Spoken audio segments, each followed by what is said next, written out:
Não é incrível isso, cara? Seja bom no médio, mas como eu vou ser bom no médio? Eleve o que é o médio pra você. Ele fala, são 2 os dias mais importantes da sua vida. O dia em que você nasceu e o dia que você descobre o porquê. A gente tem uma certeza na vida, que a gente vai ter que conviver conosco, com a gente mesmo, até o final. Sensacional. Quando a gente é criança, o nosso sonho é se tornar adulto para que não tenha ninguém mais mandando na gente. Quando a gente se torna adulto, a gente descobre que fica um pouco mais difícil, porque realmente, de repente, ninguém nos manda. É a gente que tem que mandar na gente. É muito emblemática. E nos momentos de maior dificuldade da minha vida, ela fez muito sentido para mim.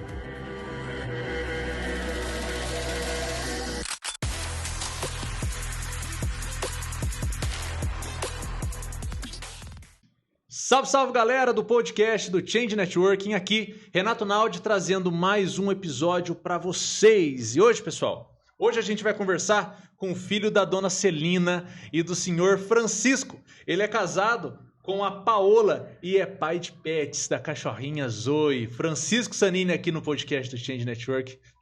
Muito obrigado pela presença, irmão. Que honra ter você hoje aqui com a gente. Renato, satisfação toda minha, um prazer estar aí falando com toda a sua audiência. Eu sou um entusiasta de podcast, né? Sou filho de radialista, então meu avô fundou a Rádio Clube, que é uma das rádios mais antigas aqui do Vale do Paraíba, se não for a mais antiga.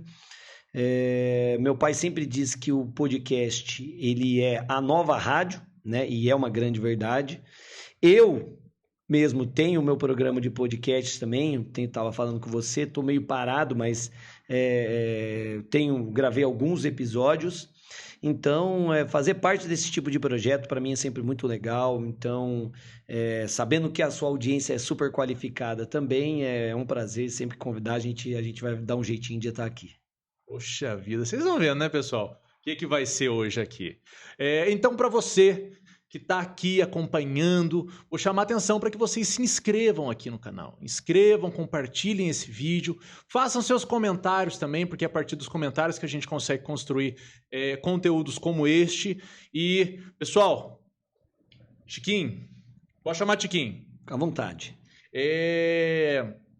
Eu quero, primeiro de tudo, cara, saber quem é o Francisco Sanini. Pergunta difícil, né? Difícil. Então a gente tem que voltar. A gente falar da gente mesmo é sempre uma ousadia. Perfeito. Né? Porque você passar para os outros a sua visão sobre você mesmo é algo um tanto ousado. Afinal de contas, é importante que as pessoas acabem criando as suas próprias conclusões. Eu sou professor, né? Então sempre tento instigar os alunos a chegarem às suas próprias conclusões e não serem induzidos por mim. Então, a hora que você pergunta para eu falar de mim mesmo, eu, né, obviamente, acabar induzindo aqueles que nos acompanham a criar uma ideia sobre a minha pessoa. Mas, evidentemente, eu não vou me esquivar nem me furtar desta resposta. Obviamente, os seus espectadores aí serão induzidos, porque eu sou um cara que eu gosto muito de mim mesmo, né? E que bom que é assim, né, Renato? Porque a gente tem uma certeza na vida, que a gente vai ter que conviver conosco, com a gente mesmo, até o final. Sensacional. Então, se assim será, é bom que a gente goste das nossas coisas. É impressionante, eu sempre digo em aula que eu me impressiono como eu explico bem. É impressionante como eu entendo quando eu mesmo explico. Então, as coisas que eu faço são coisas que eu gosto. Então, sendo muito objetivo para te responder, eu sou um cara que nasceu na capital paulista. Eu nasci em São Paulo. Muito cedo me mudei para Guará.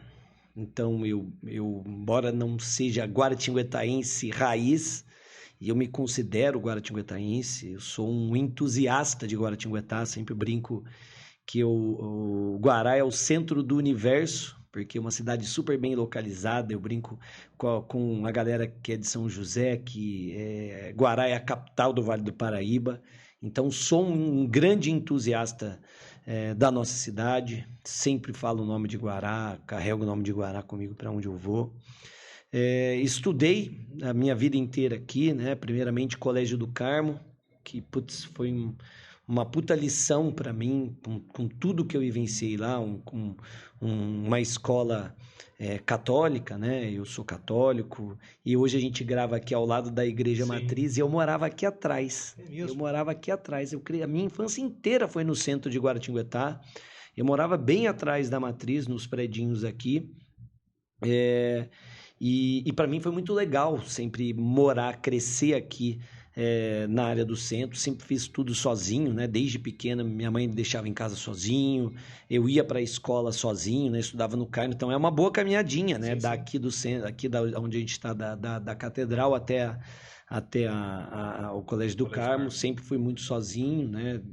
Eu lembro, algumas vezes já fui assaltado, né? Entre aspas, por crianças também de rua. Eu lembro que uma vez levaram figurinha minha. Falei, acho que daí talvez tenha nascido a minha vontade para ser um agente da lei. Depois do Carmo eu fui para o Fênix.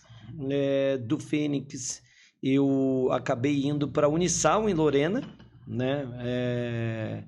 Onde eu fiz a minha faculdade de Direito. Você se formou na Unisal. Me formei na Unisal em Direito, o que foi uma grande experiência para mim. Prestei alguns vestibulares fora, acabei não passando em nenhum. Não era tão focado à época, não era um cara muito estudioso. É época de faculdade 18. Mesmo, né? 17, 18 anos. E aí, após a faculdade, eu acabei me mudando para São Paulo para já focar em concurso público, né? Que era algo que eu acabei desenvolvendo ao longo dessa minha caminhada nos 5 anos de faculdade. Eu sou um cara absolutamente extrovertido, né? Acho que certa vez eu li uma monografia que falava sobre inteligência, né? Eu me encanto muito por temas específicos, né? E eu sempre me considerei muito burro, né? Com perdão da expressão, eu sempre me considerei um cara muito limitado. Porque eu era muito ruim, eu sou muito ruim de matemática, então inteligência para mim estava muito vinculada à matemática. Números. E eu sou, né? Eu não posso falar que eu era, porque eu sigo sendo péssimo ainda de matemática. E então eu me julgava sempre muito burro, e foi aos poucos que eu percebi que a minha inteligência era outra, uma inteligência mais interrelacional. Perfeito. Uma inteligência mais ligada à forma de comunicação. Eu tenho uma facilidade de me comunicar, né? Talvez um pouco da herança do meu pai, da minha família, que, como eu te disse, tem uma vida no jornalismo, no radialismo. Sou um cara de poucos amigos, embora seja muito extrovertido, são poucos que eu trago para debaixo da minha asa. Sou um cara que aprecia muito a família, que valoriza muito o casamento, um cara que valoriza muito valores éticos e morais, embora eu certamente tenha as minhas falhas, né? Ninguém é perfeito, mas a gente vive buscando melhorar, né? E eu acho que o importante é isso, né? Conheça-te a ti mesmo, né? Porque a partir do momento que o fato de você conhecer as suas limitações já te dá a possibilidade de se qualificar, de melhorar, enfim, de tentar evoluir como um ser humano, né? Então, eu acho que com essa breve introdução, eu resumo um pouco do que eu sou, né? Um profissional dedicado e um homem que busca o tempo todo melhorar, querer ser mais, querer ser melhor, ser melhor marido, ser melhor amigo, ser um melhor profissional e evoluir de uma forma geral. E evoluir sempre, Renato. Para mim, isso é algo que se eu percebo que eu não estou evoluindo, se eu estou acomodado em alguma coisa, para mim tem alguma coisa errada, eu preciso mudar e preciso seguir nessa evolução. Você sabe que toda forma de expressão, né, toda forma de se expressar tem muito a ver com a personalidade da pessoa, né? E nós somos ensinados, porque os nossos pais diziam isso, as nossas mães diziam isso, pelo menos a grande maioria, e ainda a gente escuta o pessoal dizendo assim, nós só temos uma certeza, que é a morte. E você veio hoje com um novo paradigma para mim. Você veio hoje amante da vida e conhecedor de ti mesmo. Já citou aí logo uma frase de... Poxa vida, eu esqueci, estava na ponta da linha. Eu sempre esqueço os autores agora ele. Já eu lembro. Mas já foi lá, soltou, conheça-te a ti mesmo. E falou que nós só temos uma certeza, que é a vida, na verdade. Você vive o tempo todo, obviamente, com você. Então, você já criou um novo paradigma e já construiu pelo menos umas 37 perguntas aqui na minha cabeça. E isso é muito impactante, né, Renato? Porque muitas vezes, e eu sei que você gosta do professor Clóvis também, e o professor Clóvis bem fala sobre isso, né? Porque muitas vezes a gente fica torcendo para os dias passarem, para o final de semana chegar, e sem perceber a gente está torcendo para a vida passar, né? E a vida é o agora. A única certeza que a gente tem é que a gente vai viver o agora, e a hora que chegar a nossa vez são outros 500, mas quando chegar esse momento, que tenhamos aproveitado bem tudo aquilo que Deus nos proporcionou e que a gente também viabilizou, porque muito do que a gente consegue aqui é fruto do que a gente faz, né? Então isso aí é algo que eu não vou abrir mão jamais. E olha que sensacional, irmão.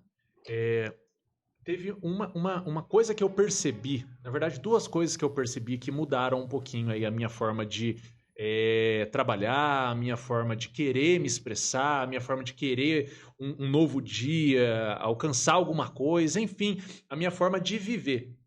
Foram duas. Eu passei muito tempo tentando descobrir o meu porquê. Aí, de repente, eu descobri que não é o porquê, é o porquém. Isso mudou, isso fez completa diferença na minha vida. E a segunda situação, cara, quando eu parei de viver 5 dias à espera de 2. Então, por quê? A gente vive a semana esperando o final de semana. Mas não, pô. Viver 5 dias à espera de 2, mas é um desprezo para com a vida.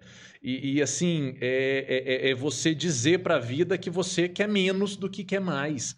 E isso volta, né, Chiquinho?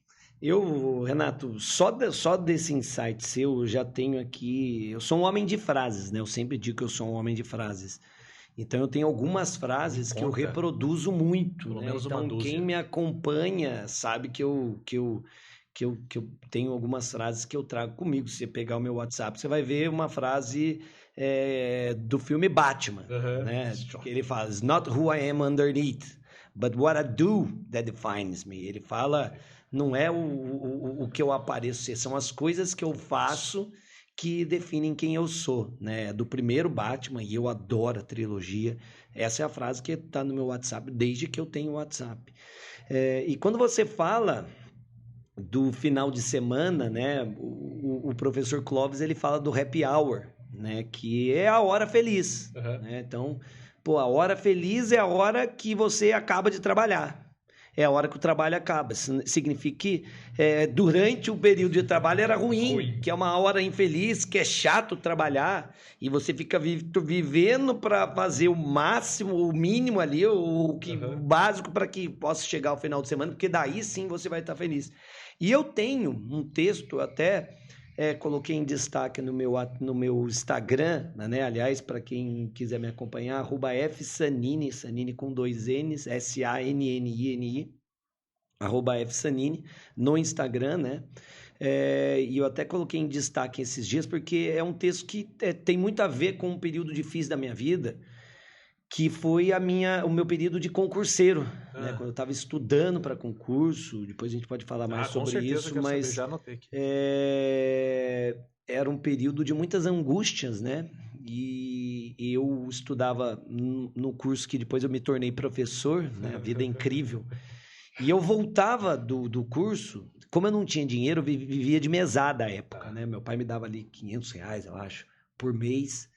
Então eu não ficava em São Paulo, porque eu nunca tinha dinheiro para ficar em São Paulo. Então eu ficava de segunda a sexta, daí dava sexta-feira, eu pegava carona, ou vinha de ônibus, voltava para Guará. E aí às sextas-feiras eu voltava e eu pegava o final do expediente, né? A hora do happy hour, né? O horário do happy hour. E a hora que eu chegava ali na Avenida Paulista, eu morava perto da Avenida Paulista, eu via os bares lotados ali. Daí na esquina de casa tinha um botequinho, eu gosto muito de boteco, né? E os caras, e aquele boteco era um lugar que eles pegavam as garrafas de cerveja e deixava encostado assim do lado para contar. Na hora de ir embora, cada um pega umas garrafas de cerveja e paga. E eu falava, meu Deus do céu, cara, que inveja que eu sinto dessa turma, por duas razões. A primeira, porque eu queria ter condições financeiras para poder estar num desses bares de São Paulo, então, tem tantos bares incríveis lá, mas sobretudo porque eu queria ter um trabalho meu para que eu concluísse o meu expediente e pudesse estar ao lado dos meus colegas numa hora feliz, né, no happy hour. Isso me servia toda sexta-feira de muito estímulo, Renato. Falando, eu vou estudar mais, vou me dedicar mais para que eu passe logo em um concurso. E aí, logo depois, eu nunca vou me esquecer do meu primeiro happy hour já como delegado de polícia, já na verdade no curso de formação, né, na academia de polícia, um barzinho ali tradicional, próximo à academia de polícia ali na cidade universitária, e foi um dia muito especial para mim. Eu lembro que a minha mãe me ligou esse dia, tinha uma concessionária do lado, salvo engano ainda tem, e ela queria saber como é que tinha sido o meu primeiro dia. Eu contei para ela, depois a minha namorada à época me ligou também, eu explicando, e assim, para mim foi muito marcante passar tudo isso, né? E aí acabou que eu escrevi um texto sobre isso, e muitos alunos se identificam, né? Porque acabam passando as mesmas dificuldades, as mesmas inseguranças, e aí eu sempre falo, olha, muito em breve vai ser o seu happy hour, e eu vou no seu happy hour quando você for aprovado no concurso, eu vou no seu happy hour, né? Então essa é a primeira coisa, porque o professor Clóvis, ele acaba fazendo uma crítica justa, né? Uma reflexão necessária sobre o happy hour, e que, por um lado, para mim é algo que eu tenho muito carinho, né? Porque não representa só o fim do trabalho, entendi. né? Porque eu gosto muito daquilo que eu faço. E aí eu já te dou outra frase que é muito marcante para mim. Essa foi meu pai que me ensinou, que diz, o mestre na arte de viver pouco distingue entre o trabalho e o lazer, ele sempre pensa que faz as duas coisas. Quando você se diverte, quando você gosta daquilo que você faz, você não trabalha nunca, porque é muito legal. Eu saio de férias, eu tenho saudade da delegacia, por incrível que pareça, por mais desgastante que possa ser o meu trabalho como delegado de polícia, eu sinto falta, porque eu adoro ser delegado de polícia. E eu adoro ser professor. Eu achei que ser delegado de polícia para mim não era uma carreira que eu esperava. Eu falei, como é que pode eu gostar tanto de uma atividade, de uma carreira? Dei sorte de conseguir me encontrar nessa carreira, e de repente eu acabo, ao longo da minha trajetória, descobrindo algo que, se não é mais, é no mínimo igual, a mesma sensação. É muito legal ser professor, né? O magistério é absolutamente encantador.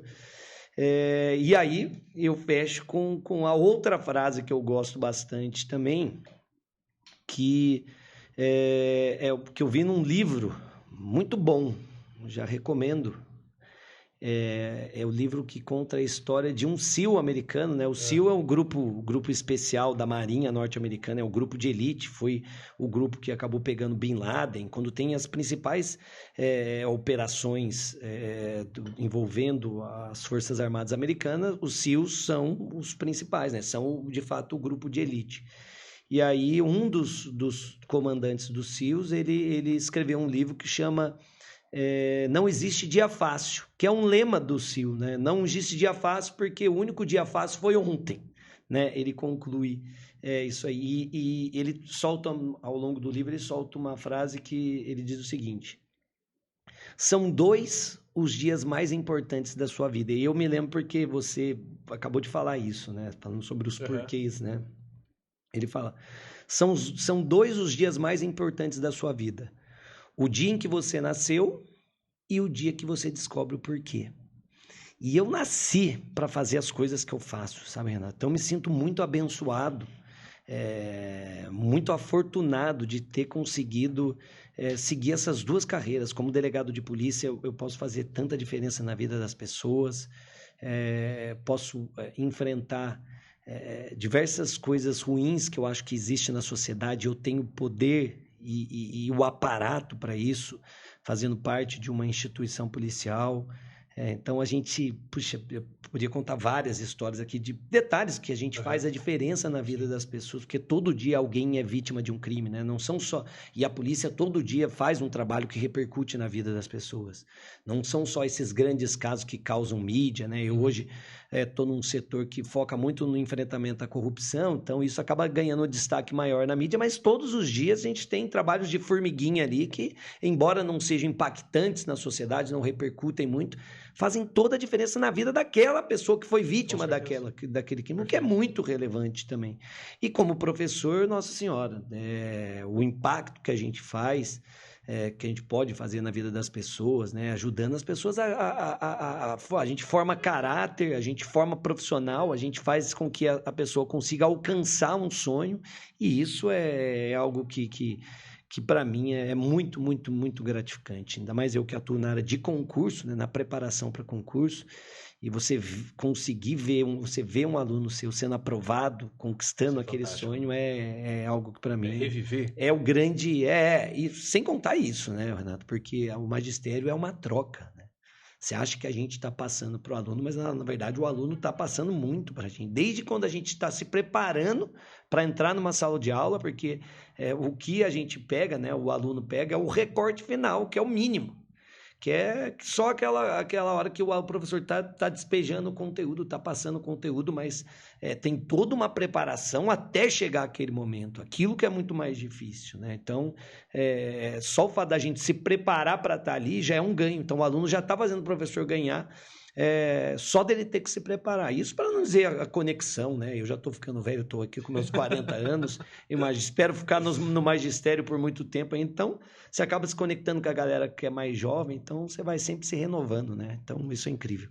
Eu lembrei aquela conheça-te a ti mesmo, é Confúcio. Você estava dizendo aqui, Chiquinho, e eu estava me lembrando, essa semana, inclusive, eu fiz um story falando sobre gostar de trabalhar, gostar do que faz.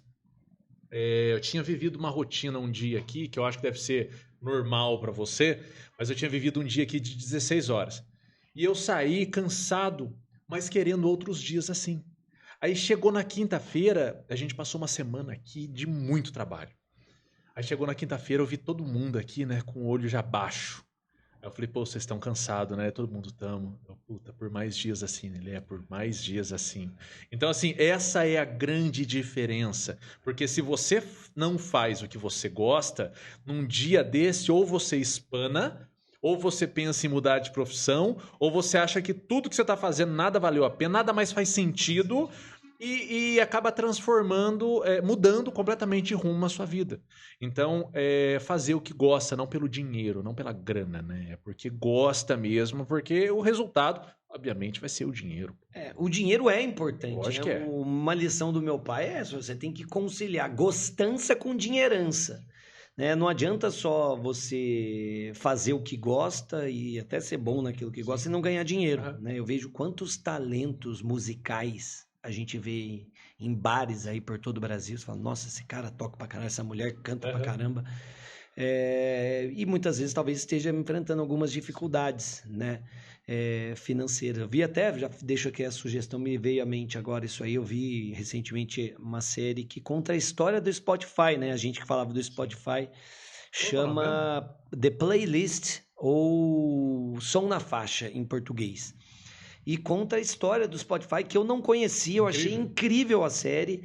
E um dos momentos, só dando um pequeno spoiler, os músicos desconhecidos, né? Esses músicos de bares começam a questionar o que o Spotify está fazendo para a imensa maioria dos músicos, né? Tantas pessoas talentosas, né? Daí a série retrata uma mulher super talentosa, mas que não tem dinheiro para pagar as contas. Né? Então, assim, até que ponto também você vai insistir em algo que te realiza, mas que também não te dá dinheiro? O ideal é que você consiga unir as duas coisas, porque nem sempre também, viu, Renato, a gente, por mais talentoso que seja, às vezes as coisas não dão certo. né? Então, você vai falar, não, se você é talentoso, você gosta do que você faz, isso é bom, o dinheiro é uma coisa natural, isso é uma praxe, né? E eu acho que é até a regra, mas tem as exceções, né? Então, a gente tem que saber a hora de também não ficar dando murro em ponta de Você sabe que eu recebi a visita de um cliente nosso aqui, ele tem uma empresa, e ele falou assim, Renato, poxa vida, rapaz, eu queria abrir um negócio assim, assim, assado.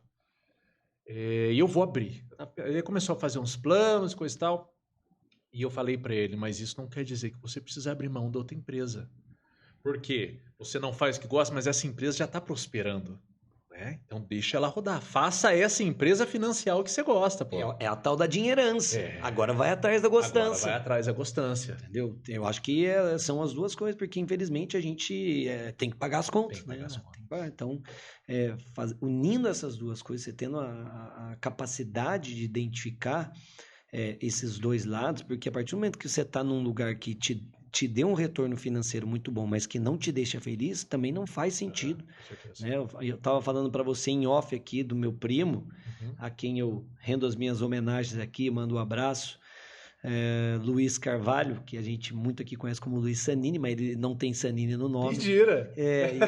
E hoje ele é mais, agora já a gente brincava que eu era o primo famoso, agora não, na verdade ele é o primo famoso, né? Agora ele é Luiz Vasco, né? Vulgo Vascão. Ele é um dos caras mais brilhantes que eu conheço, super inteligente, formado na USP, né? Fez fé, um cara com uma puta postura de líder aqui, né? Até já deixei a sugestão para você trazê-lo, porque certamente vai ser muito mais interessante aí aos espectadores do que o nosso papo aqui. Mas o Luiz, ele é brilhante, com um futuro consolidado no meio executivo, né? Poderia ter um cargo hoje super sólido como executivo, mas não era absolutamente realizado, feliz. E aí largou tudo para se dedicar num ideal que é criar a primeira torcida organizada do Brasil, né? E quando eu falo torcida organizada, das seleções brasileiras, né? Que me entende, não é do Brasil, né? Não, criar uma torcida oficial para apoiar as seleções do país, para apoiar os atletas brasileiros. Então ele já começou, salvo engano, na Copa da África. Depois foi para Brasil, Rússia, passou por 2 Olimpíadas já e agora explodiu com o movimento verde e amarelo na Copa. Na verdade, acho que já tinha explodido na Rússia e agora mais ainda, né? Até pegando os apelos da rede social, que hoje são muito mais intensos, né? O movimento verde e amarelo ficou altamente conhecido, está conhecido no Brasil inteiro. E o Luiz é a cara do MVA. Então, acho que a história dele é muito ilustrativa, né? Não é só dinheiro, né? Do mesmo jeito que não dá para ficar sem dinheiro, também não pode ser só o dinheiro e estando algo que não te faça feliz, né? Então, é muito isso. É gozado, né? Eu gosto da palavra, é gozado. É divertido você parar para pensar que, por exemplo, eu estava conversando aqui com o Fábio Cardoso, até comentei dele para você agora há pouco, e ele tem todo um projeto de liderança, tem um curso de liderança, livro de liderança, tem tudo de liderança lá. E ele dizia assim, Renato, se uma pessoa chega e, por exemplo, eu sou comunicador, eu sou bom em comunicar, mas eu sei fazer contabilidade. Então vamos comunicar contabilidade? Né? Então, assim, tem como você atrair aquilo que você sabe fazer com o que você realmente é bom em fazer e, de repente, você descubra uma paixão, né? É isso. Eu acho que esse é o sentido da vida e, sobretudo, pelo lado profissional, né? E também não dá para querer que um pé de manga dê maçã. Não dá. Né? Então, a filosofia fala o que é a excelência? O que é ser excelente? É você buscar o máximo do próprio ser. O meu ser é distinto do seu, né? É aquela história. De novo citando o professor Clóvis. César Cielo, 50 metros livre. Neymar, talvez Neymar hoje... Né? Então, vou pegar uma coisa que a gente está gravando depois da Copa do Mundo. Messi... dentro do campo de futebol. Francisco Sanini numa sala de aula, entendeu? Então, assim, você tem que buscar aquilo que é o seu dom. Porque todo mundo tem o dom que eu prefiro chamar de inteligência, Renato. A galera chama de dom, mas na verdade é tudo inteligência. É que a gente vincula muito inteligência à cultura, perdão. Não, imagina. A gente vincula muito inteligência à cultura. A pessoa é culta, é inteligente. A cultura você vai absorvendo, né? A pessoa interessada, ela vai buscando mais ensinamentos, né? Mais conteúdo, né? Não precisa ser inteligente, né? Agora, é óbvio que uma pessoa que tem uma inteligência para absorver determinados conteúdos, ela tem algo que aquele mais forçado não vai absorver da mesma forma, né? Entender filosofia, tem livros de filosofia que eu gosto muito, que eu tive que ler mais de uma vez. Assim falou Zaratustra. Todo ano eu pego para reler o livro, falo, não é possível, todo mundo ama esse livro, eu não consigo amar. E quanto mais eu leio, mais eu vou gostando do livro, mais eu vou entendendo as mensagens, né? Deu para perceber que eu não tenho essa inteligência muito apurada. Outras pessoas absorvem muito mais. Mesma coisa vale para línguas, né? Tem pessoas que têm facilidade para absorver línguas. O Neymar, ele é muito mais inteligente, ele tem uma inteligência jogando bola que eu não tenho e por aí vai. Então, o que para uns são dom, para mim é uma forma de inteligência. Você sabe que eu compactuo de dois pensamentos, né? O primeiro diz que não tem como você ser bom em uma coisa fazendo pouco, né? Então, assim, você tem que fazer, você tem que repetir e vai, até você adquirir aquela inteligência, como você bem colocou aqui. E tem uma apresentação do Cortella incrível. Ele fala assim que uma vez ele saiu de uma palestra que ele tinha ministrado ali, ele saiu e uma senhora chegou do lado dele e falou assim, Cortella, que fantástico ouvir você falando. O senhor tem o dom da palavra.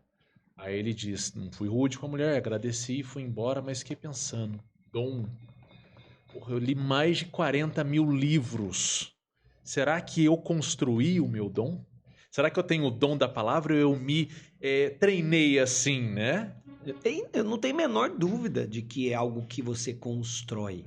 Você pode ter aquela inteligência ali, aquela propensão. Predisposição. Exato, mas se você não construir, né? Jack Nicklaus foi um jogador de golfe muito famoso. Antes de Tiger Woods, vinha Jack Nicklaus. E certa vez ele foi questionado, pô, você acredita na sorte? Ele falou, rapaz, eu acredito, viu? Mas é engraçado que quanto mais eu treino, mais sorte eu tenho.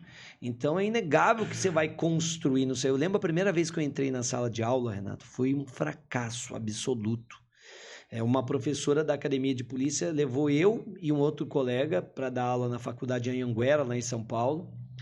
Nós dividiríamos o tempo de aula, ele falava sobre um foco, eu falaria sobre outro. E eu fui péssimo. A minha aula foi realmente ruim, eu fiquei nervoso, não consegui me expressar.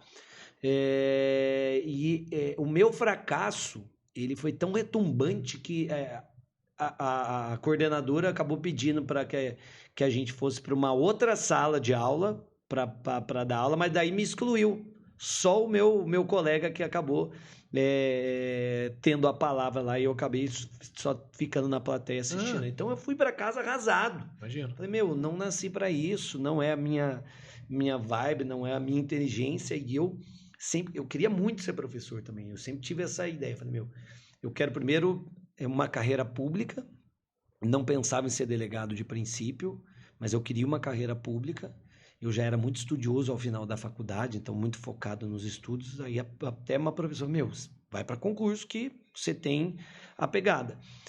Eu falei, então vou me consolidar numa carreira pública, com todos os benefícios da área pública, estabilidade, etc., e depois eu vou focar na área acadêmica, né? Quero me tornar um professor.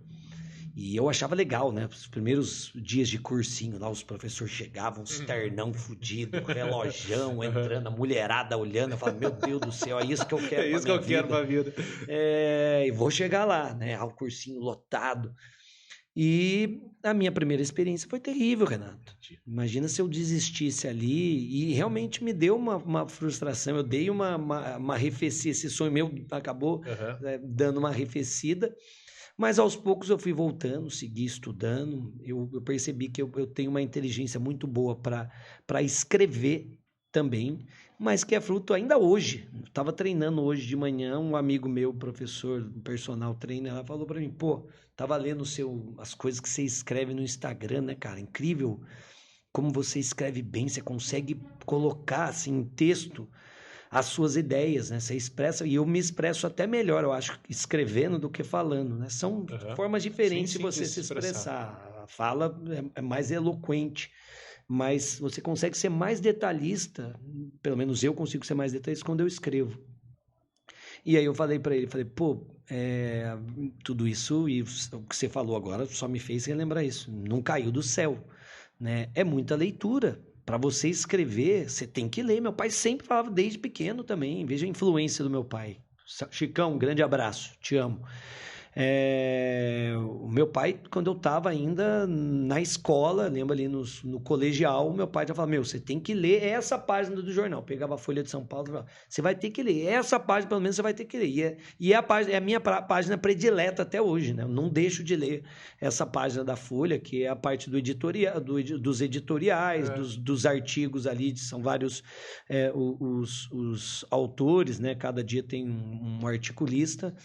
E eu comecei lendo e ler textos jornalísticos sempre me ajudaram demais. E eu acho que isso me consolidou demais. Aos poucos eu fui migrando para livros também. E a partir do momento que você vai lendo, naturalmente você já começa a escrever. Daí quando alguém vem elogiar que você escreve bem, eu pergunto, será que caiu do céu? Né? Como você falou, será que é um dom? Não, eu podia ter essa inteligência, essa propensão. Mas certamente foi algo que eu construí ao longo da minha vida. E eu fiquei curioso, rapaz, porque você já começou, eu vou aproveitar, deixa aqui de você ter falado do seu pai, você já começou falando que o seu pai, ele fundou a rádio... Meu avô. Seu avô. Meu avô, a Rádio Clube, que até pouco tempo atrás era aqui na praça, né, ao lado de onde a gente está gravando. Agora mudou, né, acabou com o falecimento do meu tio, que era o proprietário. A rádio mudou bastante, mas ela foi durante muito tempo a principal rádio aqui na região. Eu não sei muitos dados. Tem até recomendo aqui para quem quiser acompanhar um pouquinho mais de mim. Não sei qual câmera que me pega, essa daqui mesmo, né? Isso. Porque eu falei no meu programa de podcast, né? E o meu programa chama Chicote Jurídico, que é uma homenagem ao meu pai, né? Meus colegas até brincaram, meu chicote, daí a hora que eu soltei, os caras começaram a mandar tiazinha pra mim, né? Quem é mais novo talvez nem se lembre da tiazinha, né? Tiazinha vai pensar aquela tiazinha senhorinha de óculos.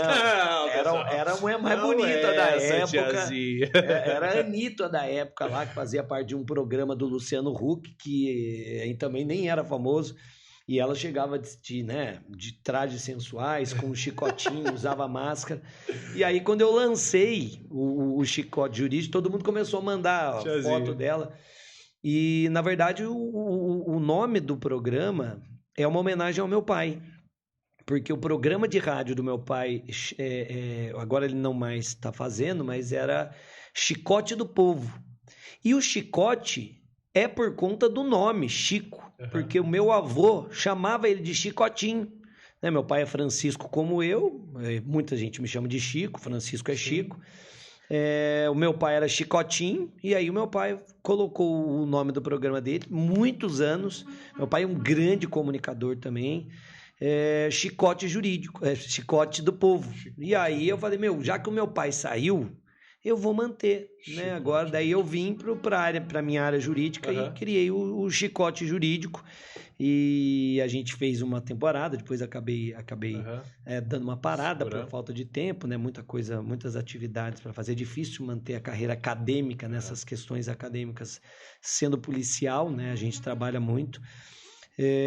Mas é muito legal, né? Então, no primeiro, isso que eu ia falar, no primeiro episódio do meu programa, Chicote Jurídico, você pode digitar em qualquer plataforma de áudio, notadamente no Spotify. Aí o meu pai, o primeiro episódio chama Tudo em Família, porque eu queria trazer para os meus ouvintes, né, exatamente a minha história, um pouquinho da minha história, entendeu? O contexto. Eu gravei com os meus familiares, meu pai, minha mãe, minha esposa, era minha noiva à época ainda, minha irmã. E aí meu pai conta toda a história da Rádio Clube. Eu não me lembro exatamente, é uma história muito legal. Meu avô foi um cara brilhante também, Chico Sanini velho. Diz que ele ficava andando por essa praça aqui de terno branco, cheio de histórias, era muito respeitado. Ele é comendador aqui em Guaratinguetá, né? Ganhou título de comendador.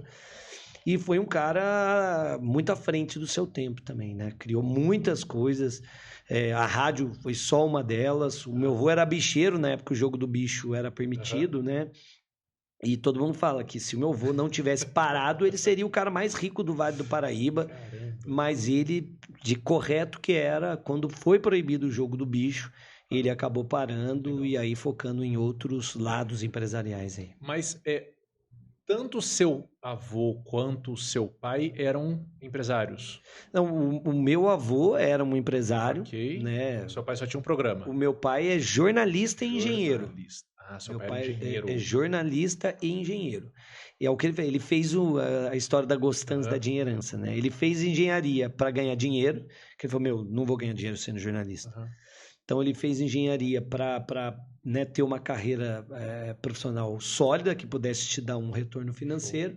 E a hora que ele conseguiu emplacar, né, já estava mais estável como engenheiro, e ele falou, agora vou correr atrás daquilo que eu gosto mesmo, que é o jornalismo. E aí fez uma faculdade de jornalismo, e de fato, aquilo que mais o encanta. Ele ainda hoje atua como engenheiro, ele é perito ambiental, já não atua mais como jornalista, ele parou com os programas do rádio, faz alguma outra participação, mas não está tão ativo agora, mas é um grande comunicador mesmo. Então, juntou a Gostança com a dinheirança, conseguiu fazer as duas coisas. Nós falamos do Thiago agora há pouco também, e eu estava me lembrando aqui que ele falou que ele é militar, e ele fala, o que eu amo fazer hoje ainda não é o que me sustenta. Quem sabe um dia eu consiga viver daquilo que eu amo me sustentando. E é isso que você está dizendo aí desde o começo. Aqui. Isso é incrível, né? É incrível quando você consegue fazer só isso, porque a gente volta naquilo que a gente falou, né, Renato? É fazer o que gosta e conseguir viver disso. Objetivo, né? A soma perfeita para você ser feliz, né? E aí encontrar as pessoas que também agregam na sua vida, né? Você gosta de A, eu gosto de B, conseguir conquistar essa pessoa, né? E sem dúvida nenhuma que o lado profissional te abre portas também para esse lado sentimental, né? Para quem quer construir família, etc. Então, a partir do momento que você é um cara, um bom profissional, isso já te abre portas. Se você é um bom profissional, um cara feliz, uma pessoa realizada, a tendência é que você seja uma pessoa bem resolvida, e isso vai fazer com que você também conheça grandes pessoas, que só vai fazer com que... É um ciclo virtuoso, né? É engraçado, né? Você estava dizendo aqui, eu estava pensando.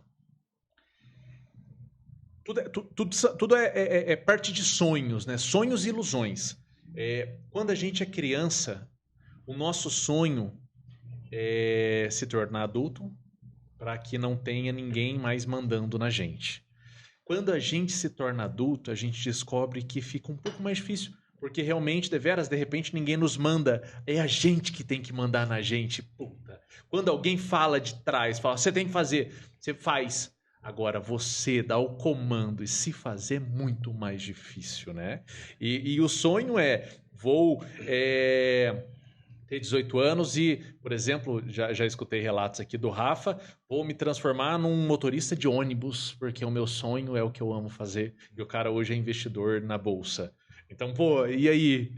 É muito simples, né? A gente olhar por detrás assim e nos iludir, sonhar, e a vida é diferente, um pouquinho diferente. São fases, né? E assim, também perceber que nem tudo sai como a gente espera, né? Quando eu era criança, eu queria ser presidente da Rússia.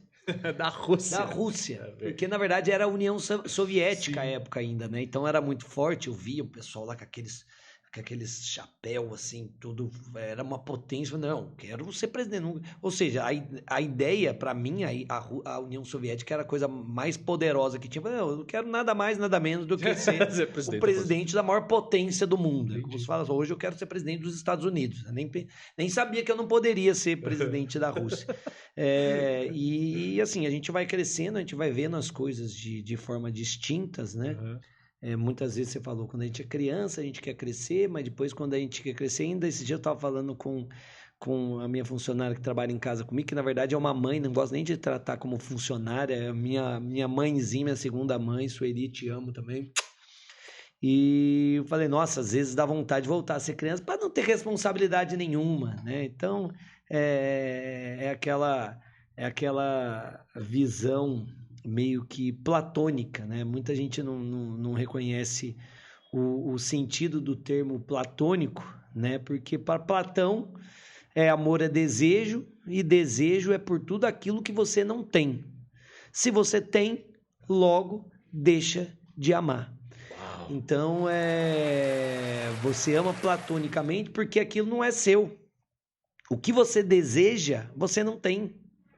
Então, a partir do momento que você alcança aquilo que você deseja, você deixa de amar. Então, aí surge a expressão amor platônico, porque é o amor que eu quero, aquilo que eu desejo. Aquela pessoa nem sabe que eu amo ela, mas é algo que para mim é surreal.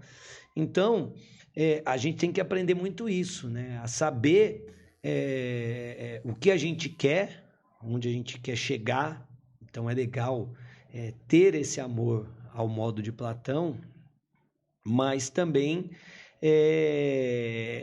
saber valorizar aquilo que a gente tem, né? E aí um ensinamento de Aristóteles. Aristóteles ele já fala diferente. Para Aristóteles, amor é presença. Então, você quer a pessoa, você quer aquilo, né? Porque quando a gente fala de amor, não só a gente está falando de uma pessoa, né? Que você ama. Pode ser de alguma coisa que você goste de fazer também, né? Então, a partir do momento que você tem e você não tem, você sente falta, você gosta. O Aristóteles fala, o amor é presença, é estar ali, é gostar de estar ali, é se engrandecer e ficar feliz, não com a ausência, mas com a presença, né? Então, eu acho que essa é uma boa fórmula para a vida. Platonicamente, você tem vários desejos e não há problema algum em você sempre estar querendo outras coisas. Mas você também precisa ser feliz com aquilo que você tem. Você precisa gostar daquilo que você tem, gostar daquilo que você faz, se entreter com as suas coisas, se entreter com você, né? Com você mesmo, como a gente falou aqui no início do nosso papo. E o resumo é aquela história que, de novo, eu trago lições, citando grandes filósofos. Aqui vou citar meu pai novamente, né? Olhar para frente, para ver aonde você quer chegar, mas sem nunca deixar de olhar para trás para ver tudo aquilo que você já conquistou. Sensacional. Puta, que aula, cara.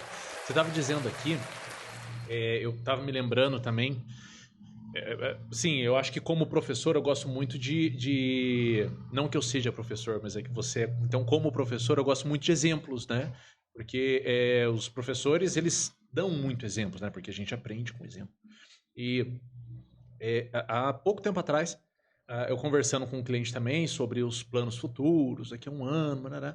Ele falou assim, pô, daqui a um ano, rapaz, na minha conta pessoal, eu quero juntar X. Aí eu falei assim, pô, que legal, cara. E qual que é a meta? Quais são aí as metas, né? Ah, não, juntar X por mês. Então, não, peraí, mas como você vai juntar X por mês? Então, assim, não o objetivo... Falar, eu quero uma casa, mas o que você vai fazer, Pacheco? Qual o caminho? Ah, não, eu vou juntar dinheiro, tá? Não, peraí, volta. E como é que você vai juntar dinheiro?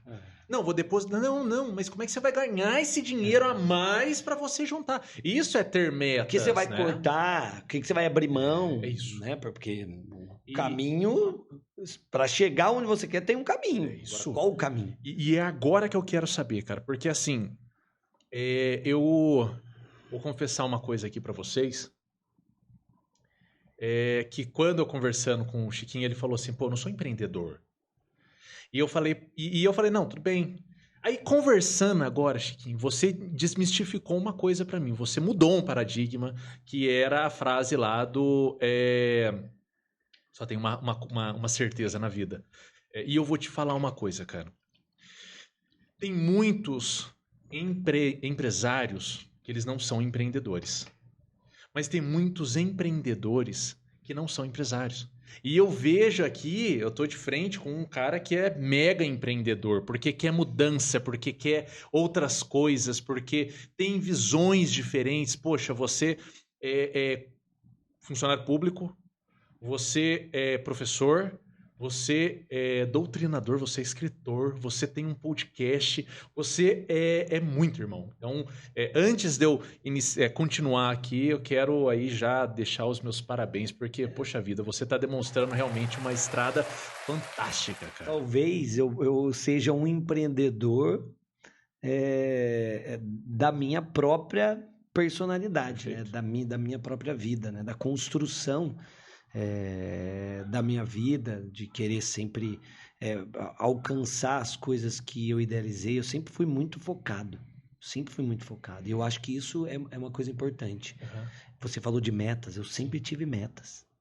Eu sempre tive objetivos e sempre corri muito intensamente atrás dos meus objetivos. E muitas vezes, e aí entra um pouco a parte religiosa também, né? Porque eu sou um cara que gosto de rotina. Eu adoro minha rotina. Eu adoro. Tem muita gente que não... a rotina é chata. Eu adoro rotina. Eu não gosto de sair da minha rotina. Então, eu acabei me tornando um cara disciplinado, porque eu não era assim, foi uma construção. Então, esse empreendedorismo de mim mesmo, né? Eu acho que talvez seja a minha grande virtude, assim, meu maior mérito. Porque eu sempre tive muitos sonhos, só que, como você falou, um sonho que você não desenha um caminho para alcançar... Ilusão. É ilusão, entendeu? Agora, quando você sonha, mas você sabe o que fazer para chegar lá, daí você já tem metas. Então, dá para você distinguir sonho de meta. Ser presidente da Rússia era um sonho. Agora, eu tive outras tantas metas na minha vida, que foi, primeiro, ser aprovado em concurso público, depois, me tornar professor, e é tão engraçado, e assim, é tão nostálgico, e até emocionante, eu falo, por isso que eu gosto de, não tem o menor problema de dividir minha história. Uma certa vez um aluno meu falou: professor, é interessante os seus exemplos, né, porque eles prendem a gente, você se expõe muito, mas essa exposição cria uma afinidade entre você e aqueles que te ouvem, né? Então, nunca tive muito problema de me expor aquilo que eu penso, acaba sendo algo muito natural. E quando eu passei para delegado, eu passei aos 26 anos para delegado de polícia. Não era um cargo que eu tinha em mente, eu não tinha nada em mente, na verdade, como eu falei, eu queria ser funcionário público. Okay. Daí eu tinha algumas carreiras que eu tinha em mente, juiz, promotor, delegado. E aí prestei para delegado, fui reprovado num concurso para Santa Catarina, foi um dos primeiros concursos que eu tenho algumas reprovações, né? Mas, assim, significativo foi esse concurso para delegado de Santa Catarina, porque eu já estava mais maduro, né, dos meus estudos. E eu falei, vou morar em Florianópolis, Balneário Camboriú. A época eu tava solteiro, falei, Deus sabe o que faz, não ia dar certo, eu ia me perder. Então é engraçado que eu já dei muitas aulas lá na Academia de Polícia de Santa Catarina, vira e mexe, eles me chamam para ir lá, puta, tapete vermelho para mim, então eu fico super feliz lá, tem vários colegas lá de São Paulo, de lá que eu conheci nessas minhas palestras, então eu me sinto em casa quando eu vou para Santa Catarina, Florianópolis, enfim. E aí eu fui reprovado nesse concurso, Renato, e eu percebi o que eu estava fazendo de errado, né? O que era contra o que eu estava estudando de errado. Um dos meus problemas, eu sempre brinco isso em aula, e é verdade, é porque você vê que Deus sabe o que faz, né? Eu falei que era melhor não ter ido. Tinha minha esposa, que me perdoe, meu amor, te amo também. Tinha uma fiscal tão bonita na minha sala, Renato. Eu lembro dela bem, ela tinha um bocão, um olho verde, cara. Vira e mexe, eu tava fazendo a prova lá. De repente eu dava aquela parada pra pensar, ali tava ela ali. Eu Ficava olhando para aquela mulher, falei, que mulher bonita. E eu acabei me atrapalhando, honestamente, no tempo da prova.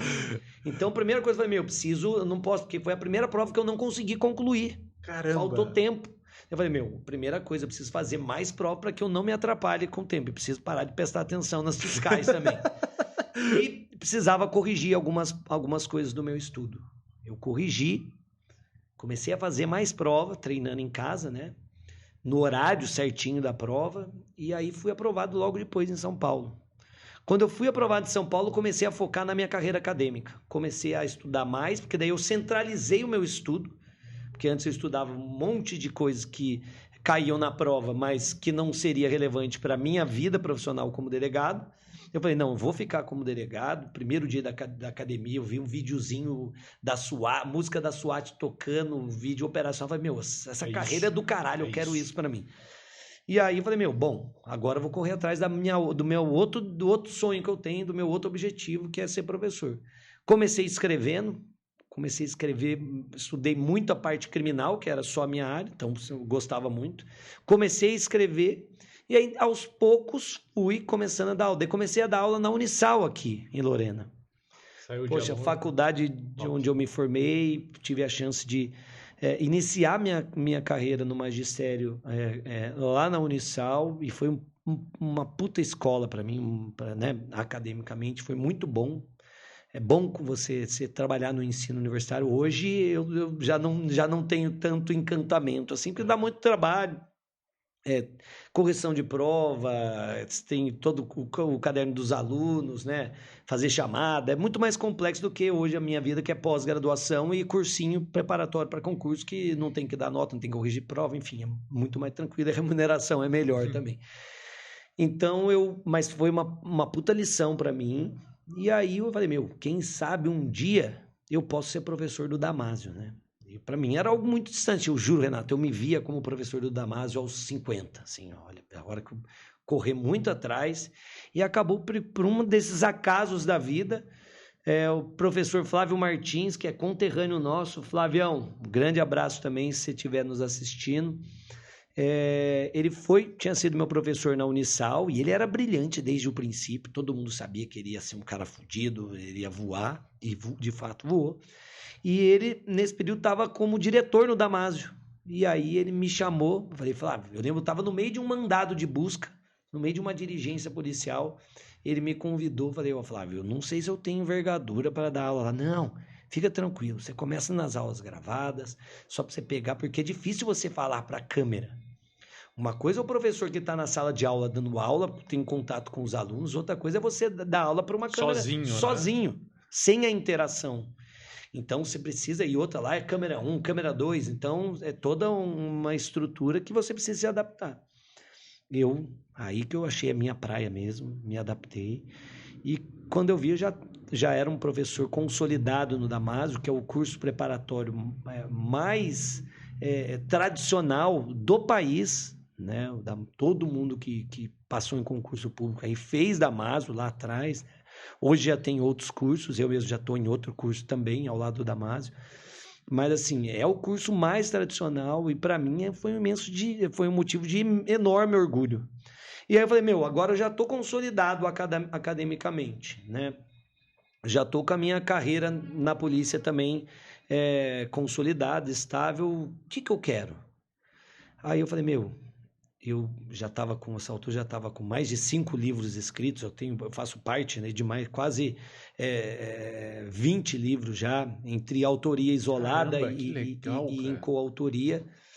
E aí eu falei, agora eu quero um reconhecimento nacional, em que a minha doutrina, os meus livros vão ser citados por professores que eu admirava, e quem sabe um dia ser citado no Supremo Tribunal Federal.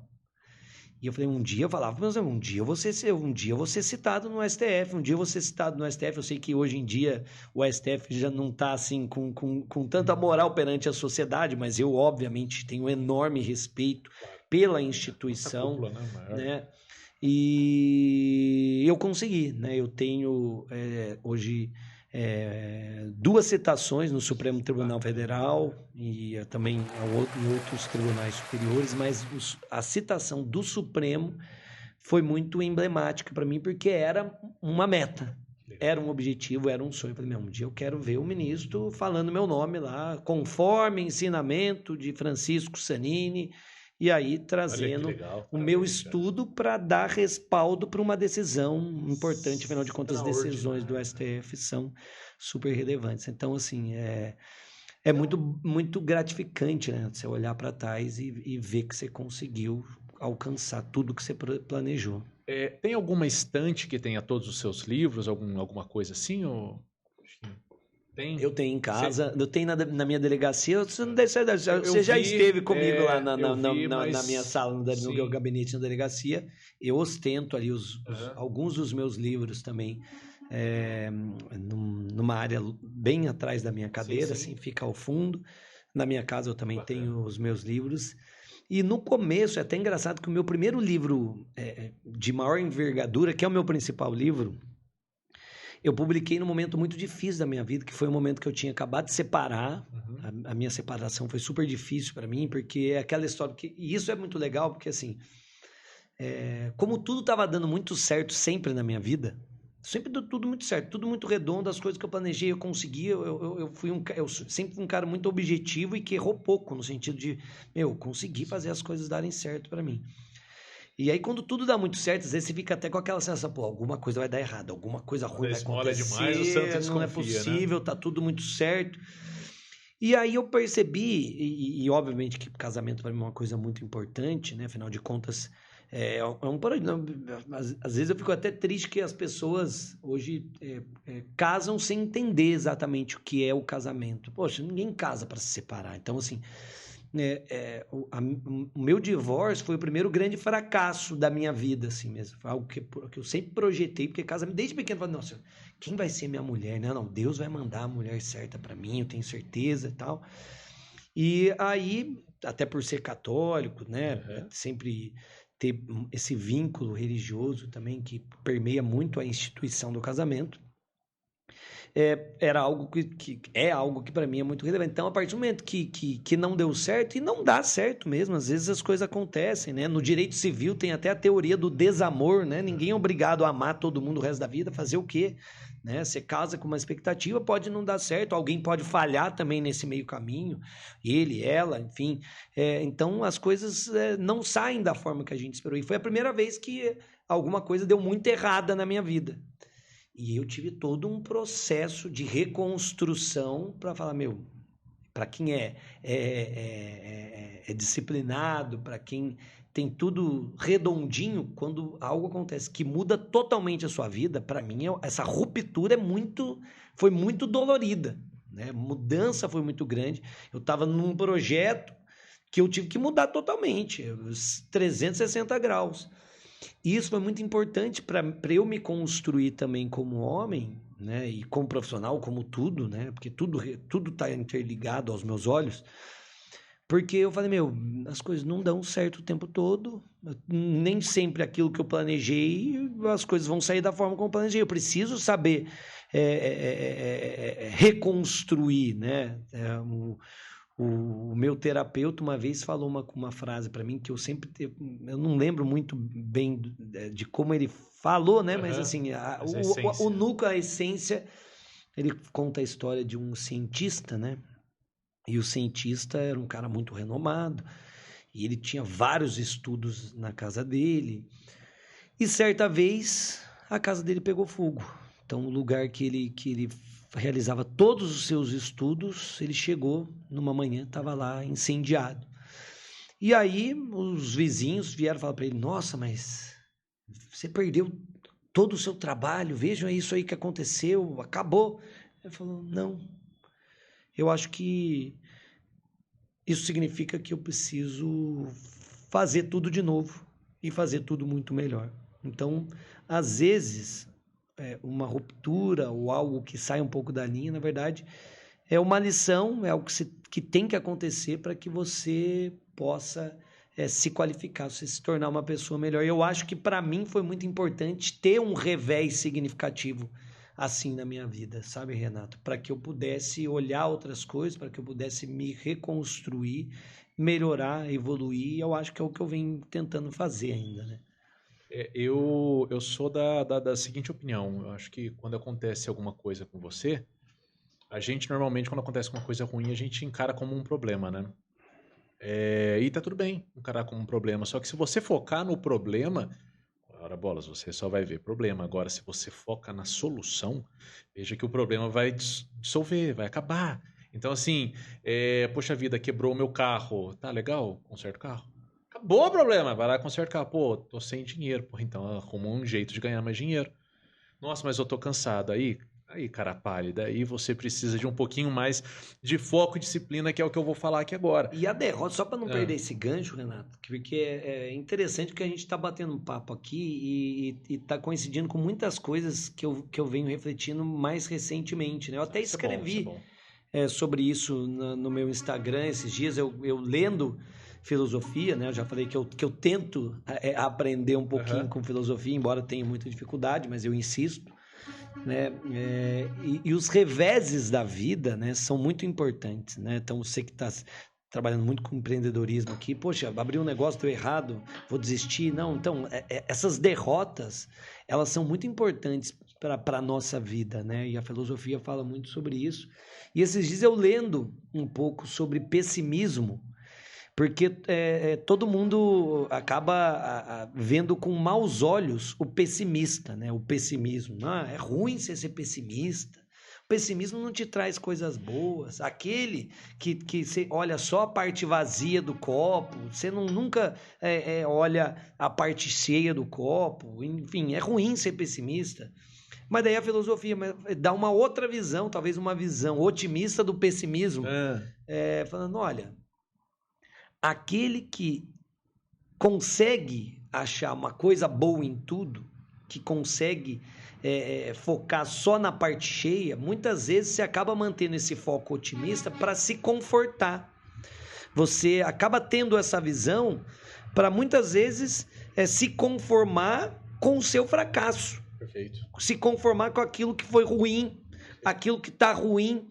E muitas vezes você se conforma com a sua mediocridade, entendeu? E aí deixa de evoluir. Muitas vezes aquele que foca na parte vazia do copo, né, que tem esse olhar um pouco pessimista, ele está ali focando no problema. Ele está focando naquilo que está errado. Ele está identificando aquilo que não está indo bem na sua vida para tentar melhorar. E aí eu levei isso, eu sempre puxo nas minhas redes para o universo de concurso, eu falo, você não está sendo aprovado no concurso, o que será que está errado? Não dá para você falar, não, mas eu fiz os meus pontos aqui, então não estou no caminho certo. Não, pode ser que está coisa errada, você precisa melhorar. Está todo mundo sendo aprovado do seu lado e você não está sendo aprovado. Será que isso não está errado? Será que você não está fazendo uma coisa errada? O que eu posso fazer para mudar, para melhorar? Né? E aí tem outra frase que eu gosto muito, que essa veio de algum filme, que o protagonista fala: os problemas são oportunidades ainda não reveladas. Entendeu? Então eu acho que é muito isso, né? Você sabe que... Puta merda, cara. Eu corro o risco de ser repetitivo, mas eu sempre falo aqui pro pessoal aqui do escritório e também para com os clientes, né? Que a gente joga o jogo do resultado e não o jogo do esforço. Então, assim, o esforçado que não sabe nadar, ele vai se afogar. E vai se afogar cansado. Agora, aquele que busca o resultado, ele vai chegar do outro lado da piscina com poucas braçadas. Então, assim, nós vivemos na era do guru, né? Então, tem muitos gurus na internet que falam muitas e muitas coisas. Algumas reais, outras nem tanto assim. Mas eles falam de tudo o seguinte... não desista. Acorde no outro dia e vai de novo, e tenta de novo, e faz de novo, e faz de novo, e não desista, e faz de novo. Pô, eu concordo, a gente não pode desistir. Mas, por exemplo, se você abre uma empresa e a empresa com 6 meses não dá certo, peraí, vamos repensar, porque não é só esforço aqui. O que você está fazendo de errado? Será que a sua administração está boa? Será que o mercado está aquecido para esse tipo de produto? Por quê? Porque de repente seja a hora de você fechar mesmo e tentar outra coisa, ora bola. Porque senão você vai ficar investindo energia, tempo e não vai gerar resultado. Se para quem faz concurso o resultado é passar, não importa só se... Não, mas veja bem, professor, eu tô estudando 16 horas por dia, eu não tô vivendo mais, faz 2 anos que eu tô aqui. Não, alguma coisa você tá fazendo errado. Então busca o resultado. Se o resultado é passar o concurso público, não é só estudar. É isso. Não tem como. É o exemplo que você falou de atravessar a piscina. Estou estudando 16 horas, você não precisa de tudo isso para passar. Estuda Então, certo. você está estudando isso e não está passando, você está estudando errado, né? Agora, você falou de uma coisa que também eu faço questão de fazer uma ponderação aqui, porque hoje a gente tem muito conteúdo disponível, gratuito, Sim. né? E muito conteúdo bom, mas Certeza. muito conteúdo ruim, né? Eu gosto muito de ler, mas eu não leio livro de autoajuda. Talvez eu tenha flertado com alguma coisinha, algum conteúdo que flerte. Não gosto. Não gosto por quê? Porque muitas vezes esses gurus, né, eles querem vender uma fórmula. E não tem fórmula, né, Renato? Eu falo que eles, na verdade, eles querem ensinar as pessoas a ficarem ricas tentando ficar rico. É por aí. Acho que talvez seja... É que daí tem várias espécies de guru, né? Sim. Mas guru... Uma parte dele alguns que têm esse tipo de foco, certamente acabam seguindo essa linha. E algo que não me faz muito sentido. Eu fico pensando se esse pessoal fica satisfeito com aquilo que ele está produzindo.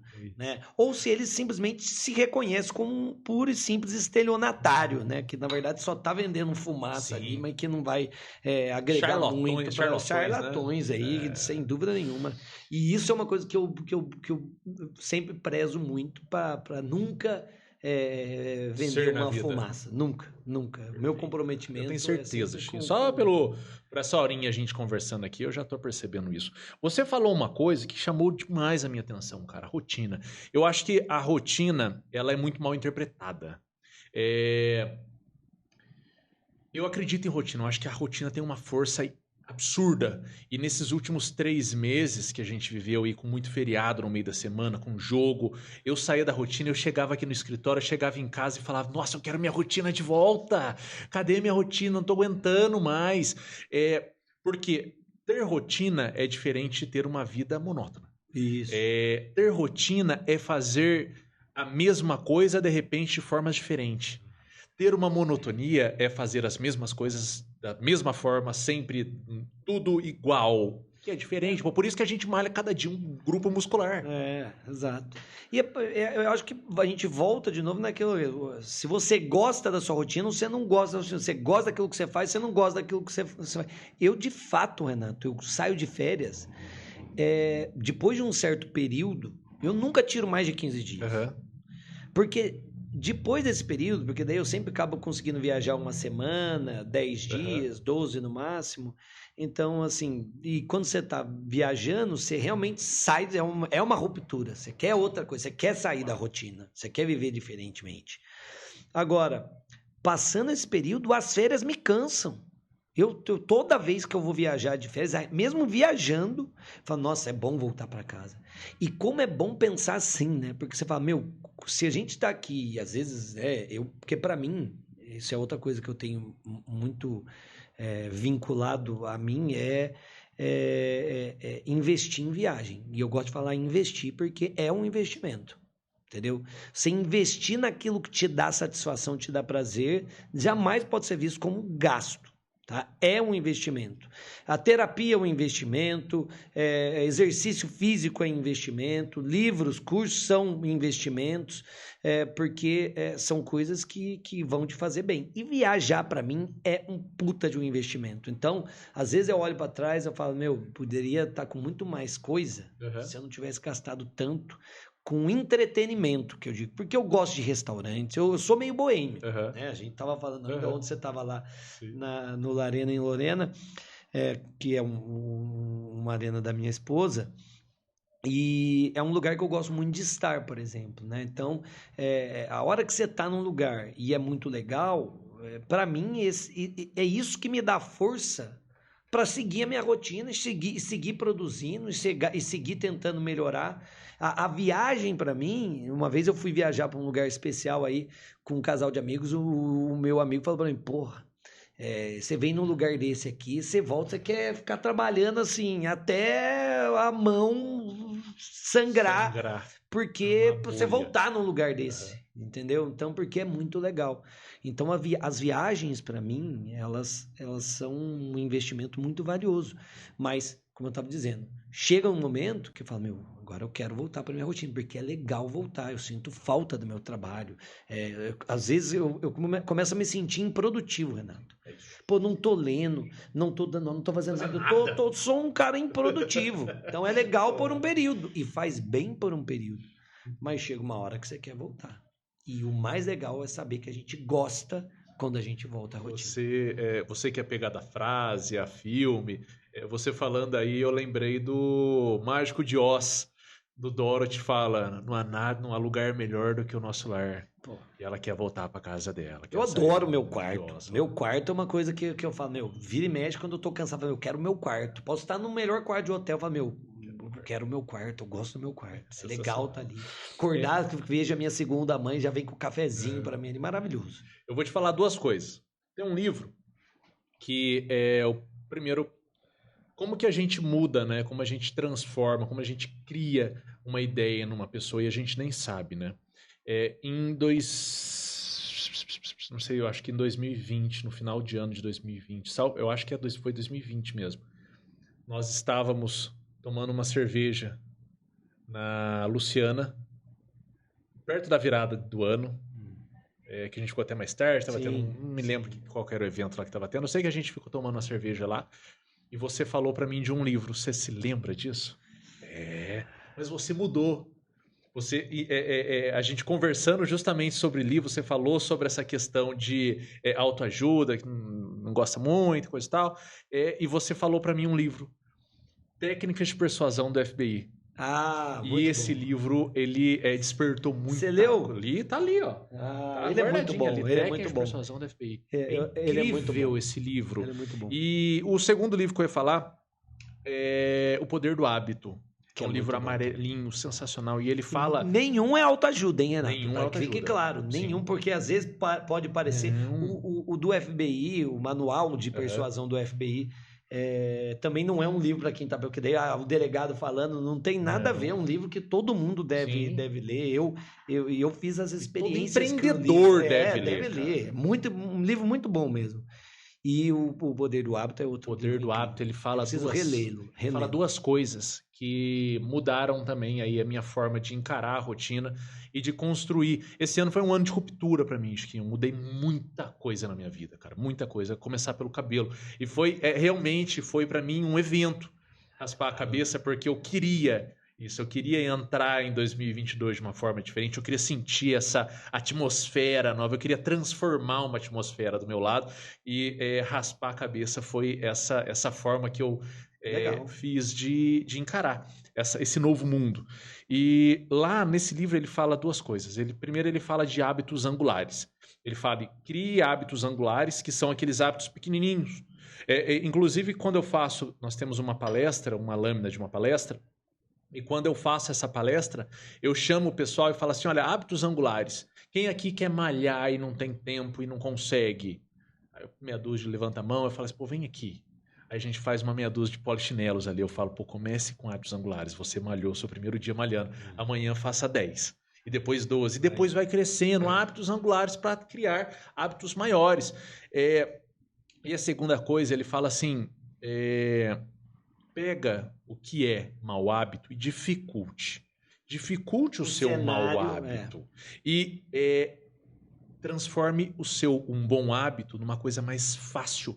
Então, por exemplo, eu tenho dentro do meu carro uma bolsa com tênis, short e camiseta. Quando dá, eu paro na academia. Eu faço algum exercício físico. Você se ajuda, né? É uma espécie de você cria um cenário, um ambiente, né? E o livro bate muito nessa tecla, para que para que os bons hábitos sejam mais acessíveis, e para que os maus hábitos eles fiquem, digamos assim, mais obstruídos, Perfeito. mais inacessíveis, né? Eu gostaria muito de diminuir a minha cerveja.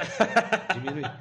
Então, eu tenho um diagnóstico claro. O que eu preciso fazer? Preciso deixar de sair em alguns lugares, preciso deixar de andar com alguns amigos para conseguir fazer isso. Mas daí é aquela relação. Você quer fazer isso porque tem o outro lado, né?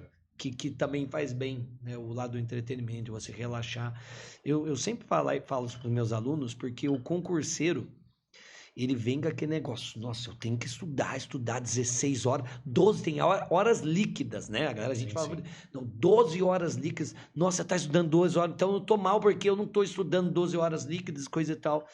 E eu falo para os meus alunos, e falo isso, como a audiência nas redes sociais é rotativa, eu viro e mexo e reproduzo o mesmo conteúdo. Eu falo, quando eu estava estudando para concurso, eu raramente estudava aos finais de semana. Raramente. Eu parava sexta-feira por volta das 17 e voltava no domingo à noite só, com uma leitura um pouco mais amena, algum tema um pouco mais específico. E eu nunca me arrependi disso, porque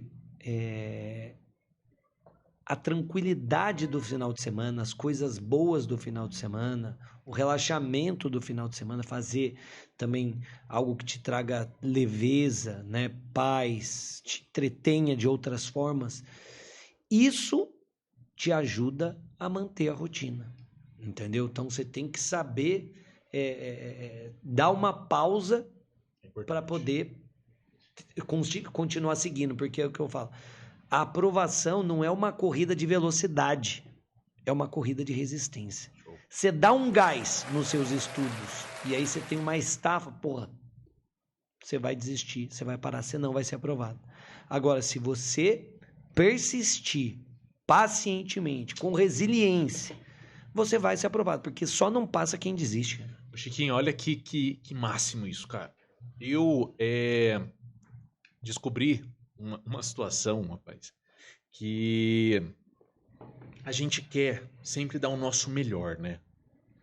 Assim, a nossa vida a gente quer que seja sempre o melhor.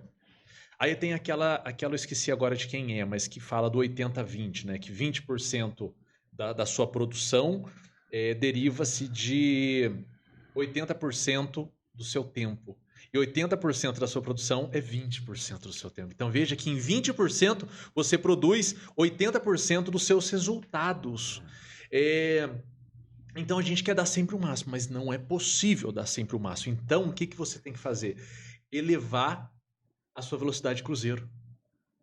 Então, assim, seja bom no médio. Não é incrível isso, cara? Seja bom no médio, mas como eu vou ser bom no médio? Eleve o que é o médio para você.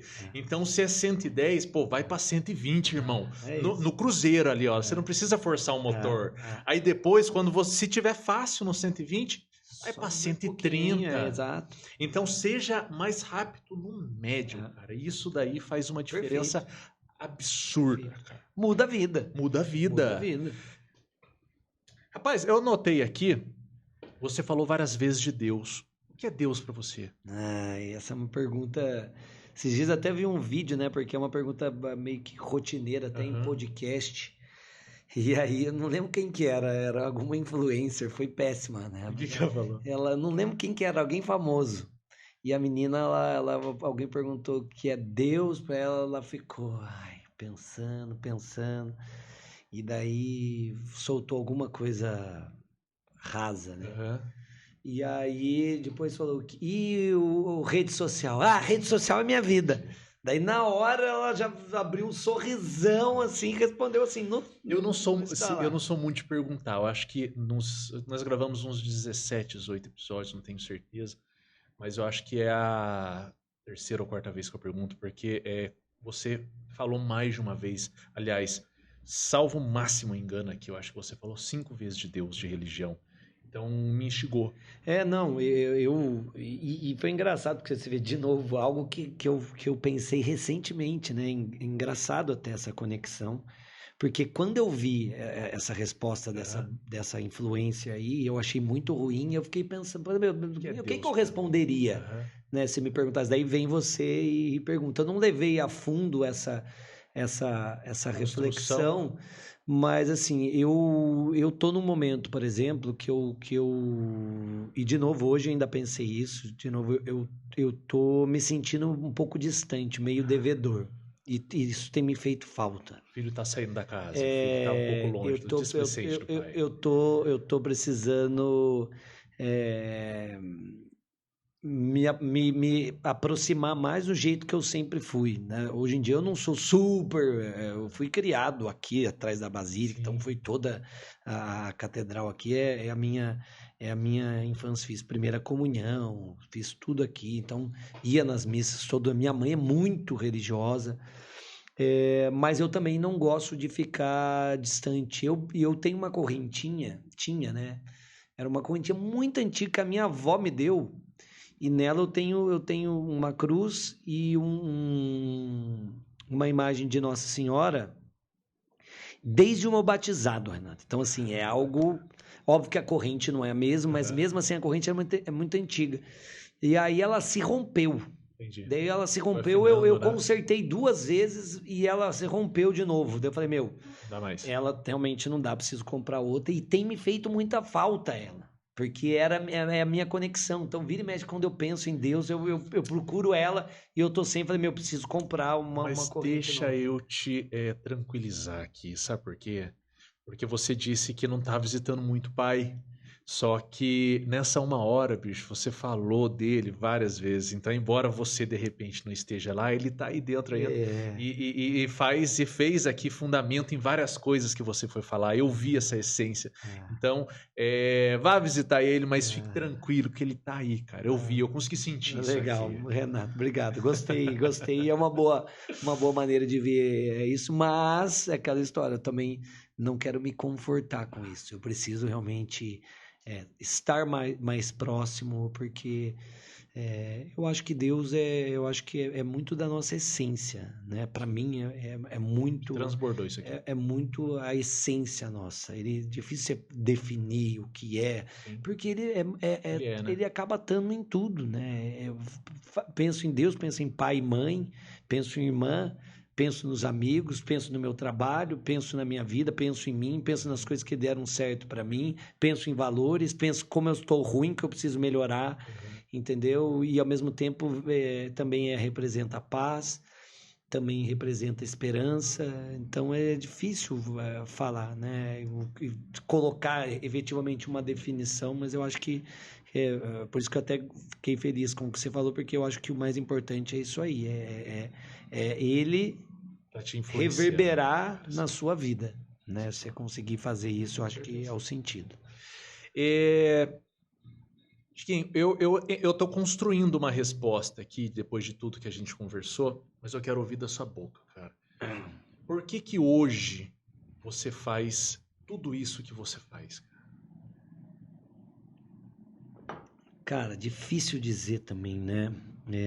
Eu tenho um colega delegado de polícia que eles falam para mim assim, o seu dia parece que tem 48 horas. E eu falo, não é tão assim, eu acho que eu engano um pouco também, né? Não é desse, talvez seja um mérito meu transparecer isso, mas também não é bem isso, não. Mas assim, eu acho, Renato, sinceramente, que passa por um desejo de buscar a excelência sempre. E, de novo, excelência no sentido de conseguir mais daquilo que eu posso dar. Porque, de novo, não vou conseguir ser César Cielo, não vou conseguir ser Neymar, mas dentro daquilo que eu sou, eu fico querendo ser cada vez mais. E isso é uma motivação constante para mim. Você me perguntar hoje o que eu quero para minha vida, eu falo, eu quero continuar fazendo as mesmas coisas, né, como delegado, cada vez melhor. Quero seguir cada vez melhor no magistério, né, como professor, quero ser um professor cada vez melhor. Eu acho que profissionalmente eu estou num nível que eu também não vejo muito mais para onde eu ir. Como delegado de polícia, para eu crescer mais, não crescer mais, porque eu já estou indo, né, para o topo da carreira, né? mas poderia, uma coisa que talvez fosse me instigar mais seria uma direção em algum lugar, mas daí eu teria que ir para fora daqui, eu não tenho mais, eu acabei, no final do ano passado, né, você até sabe disso, eu acabei aceitando um desafio indo para Taubaté, junto com o meu, então, delegado seccional, e foi um puta de um desafio. Não foi incrível, não foi uma experiência... Teve os lados bons, mas teve alguns ruins. E muito desgastante também, né? Ter que ficar pegando a estrada toda hora. Sim. Eu não tenho vontade... Eu adoro o Guará. Adoro a nossa região. Então, assim... dentro da polícia, eu não tenho muita expectativa porque eu não quero sair daqui. Entendeu? Talvez... algo no Ministério da Justiça. Ainda me traz poderia me trazer essa ambição, digamos assim, essa vontade profissional dentro do lado da polícia, que eu já fui quase 2 vezes, né? Não te contei isso, eu acho, mas eu, no início do governo do presidente Bolsonaro, eu quase fui, e durante... O Moro, foi na época do Moro ainda, e depois o Moro saiu, eu tive uma oportunidade ainda maior, cheguei a ver o apartamento lá, eu ainda tava solteiro, falei, não, era uma mudança que ia ser bom para mim, falei, tava tudo certo para ir, acabou também não se consolidando, e era um cargo muito legal dentro do Ministério da Justiça, algo que realmente eu ia conseguir fazer algo muito legal lá. Então eu fui ver minha sala lá no gabinete, conversei com o ministro, né? Lindo ali, falei, olha a visão que eu vou ter daqui. Então tudo isso me instigou, era algo que eu ainda deixei em aberto, não que eu queira, sabe, mas que ainda fique em aberto. Então na polícia eu não vejo muito. E até no magistério, como professor, eu acabei de entrar com um novo curso agora, ao lado do Damásio, curso que está vindo com tudo aí também, um puta de um curso. Então assim, eu estou num patamar que também me realizo muito já, então não vejo muito para onde eu quero ser. Então hoje... eu acho que talvez o meu maior projeto é continuar fazendo essas coisas para pagar minhas contas, para continuar viajando, para de repente ir para um apartamento melhor, para ter mais coisas que eu gosto, né? O que é natural para todo mundo. Mas de projeto meu, talvez eu acho que o meu maior projeto, sonho, seria ser pai. Entendeu? Eu tenho muita vontade, e acho que é muito coisa do casamento, eu acho que... Eu até super respeito e entendo os casais, as pessoas que casam e não querem ter filho, mas eu acho que passa muito pelo casamento a construção de uma família. E eu e minha esposa, você conhece também, a gente está muito nessa sintonia. Legal. Então, o projeto para 2023 é deixar Deus falar, né? É tirar os cuidados e aí deixar Deus falar, da natureza falar. Dele, algo que hoje talvez seja algo que me instiga a querer ser mais e melhor para isso. Porque, porque daí, para responder muito objetivamente sua pergunta, eu acho que é muito por mim, mas eu acho que eu já alcancei lugares que eu fico muito satisfeito. Não você é marrento, não é isso. Cada um quer chegar em alguns lugares, né? Eu acho que eu cheguei nos lugares que já me deixam satisfeito, o que é bom, Renato. Porque se você sempre fica querendo outra coisa, você nunca se satisfaz com nada, a tendência é que você seja sempre infeliz, né? Ou se você tem uma expectativa muito alta e que é muito difícil chegar, de novo, a chance de você se frustrar é enorme. Então, assim, profissionalmente, eu me vejo como um cara muito, muito realizado hoje. Pode vir coisa a mais? Pode. Ótimo se acontecer. Eu estou fazendo minha parte para que isso aconteça. Mas se não acontecer, para mim tá ótimo já. Então, eu acho que a única coisa que me instiga a querer continuar sendo melhor é para que eu possa ser um cara melhor para minha esposa, para que eu possa continuar sendo um cara melhor para os meus pais, para aqueles que estão à minha volta e, quem sabe, por um filho, uma filha no futuro. Eu acho que esse é o caminho, cara. Sensacional, Chiquinho. Não esperava menos. E eu me lembrei aqui, tem aquele, né, ainda pensando na questão de filme, que você falou bastante, de série, tem aquele filme, aquele livro, né, do Alice no País das Maravilhas, e tem uma parte, rapaz, que eu sou fãzaço, eu sempre falo, que você deu uma risada, que você sabe de qual livro que eu tô falando, né? Que ela se depara, ela tá andando, né, correndo atrás do coelho, porque o filme inteiro, ou o livro inteiro, passa nela numa perseguição por uma coisa que ela não sabe o que é. E tem uma hora que ela se depara com um gato. O gato tá em cima da árvore assim, e ela olha pro gato meio correndo, meio perdido, e fala assim: senhor gato, para qual lado que eu vou? Para a direita ou para a esquerda? Daí ele responde para ela: bem, isso depende de onde você quer chegar. Aí ela fala: não, mas não importa aonde eu quero chegar, eu só quero saber qual lado eu vou. Bem, se não importa onde você quer chegar, qualquer caminho serve, qualquer caminho basta. Então, assim, se você sabe aonde você quer chegar e se você quantifica, ou seja, se você se baseia nesse sonho, nesse desejo, através de números e metas e decisões e abdicações também, você vai chegar. Aquilo passa a ser um sonho e não uma ilusão. Então você quer, pergunte-se aí, você quer ser um sonhador ou uma pessoa iludida? Então quantifique, crie essas metas e bola pra frente, arrepia.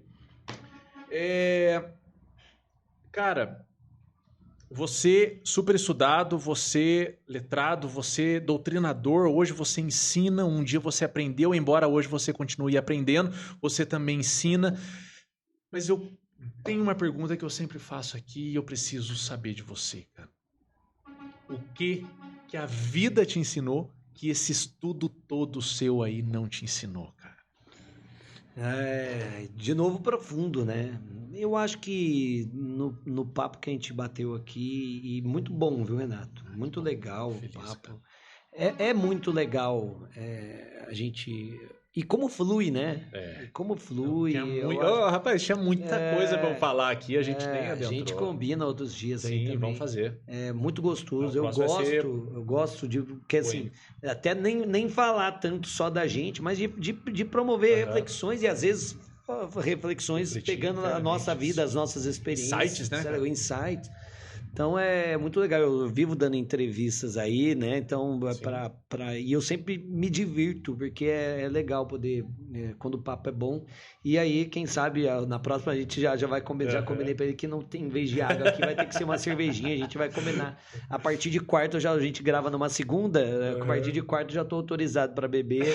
Se for na sexta, é melhor ainda. Então, a gente vai combinar, eu já dei várias ideias pra ele, vai trazer mais gente para cá. E qual foi a pergunta mesmo? Agora eu até esqueci. O que você aprendeu na sua vida então, que você não aprendeu na escola? Eu acho que durante o papo aqui, eu acabei meio que respondendo essa pergunta, né? Porque eu acho que as minhas maiores lições vieram com os meus fracassos. Eu acho que isso foi muito pedagógico para mim. Tudo que deu errado, tudo que eu não consegui. Você conseguiu olhar tudo que não saiu do jeito que eu esperava.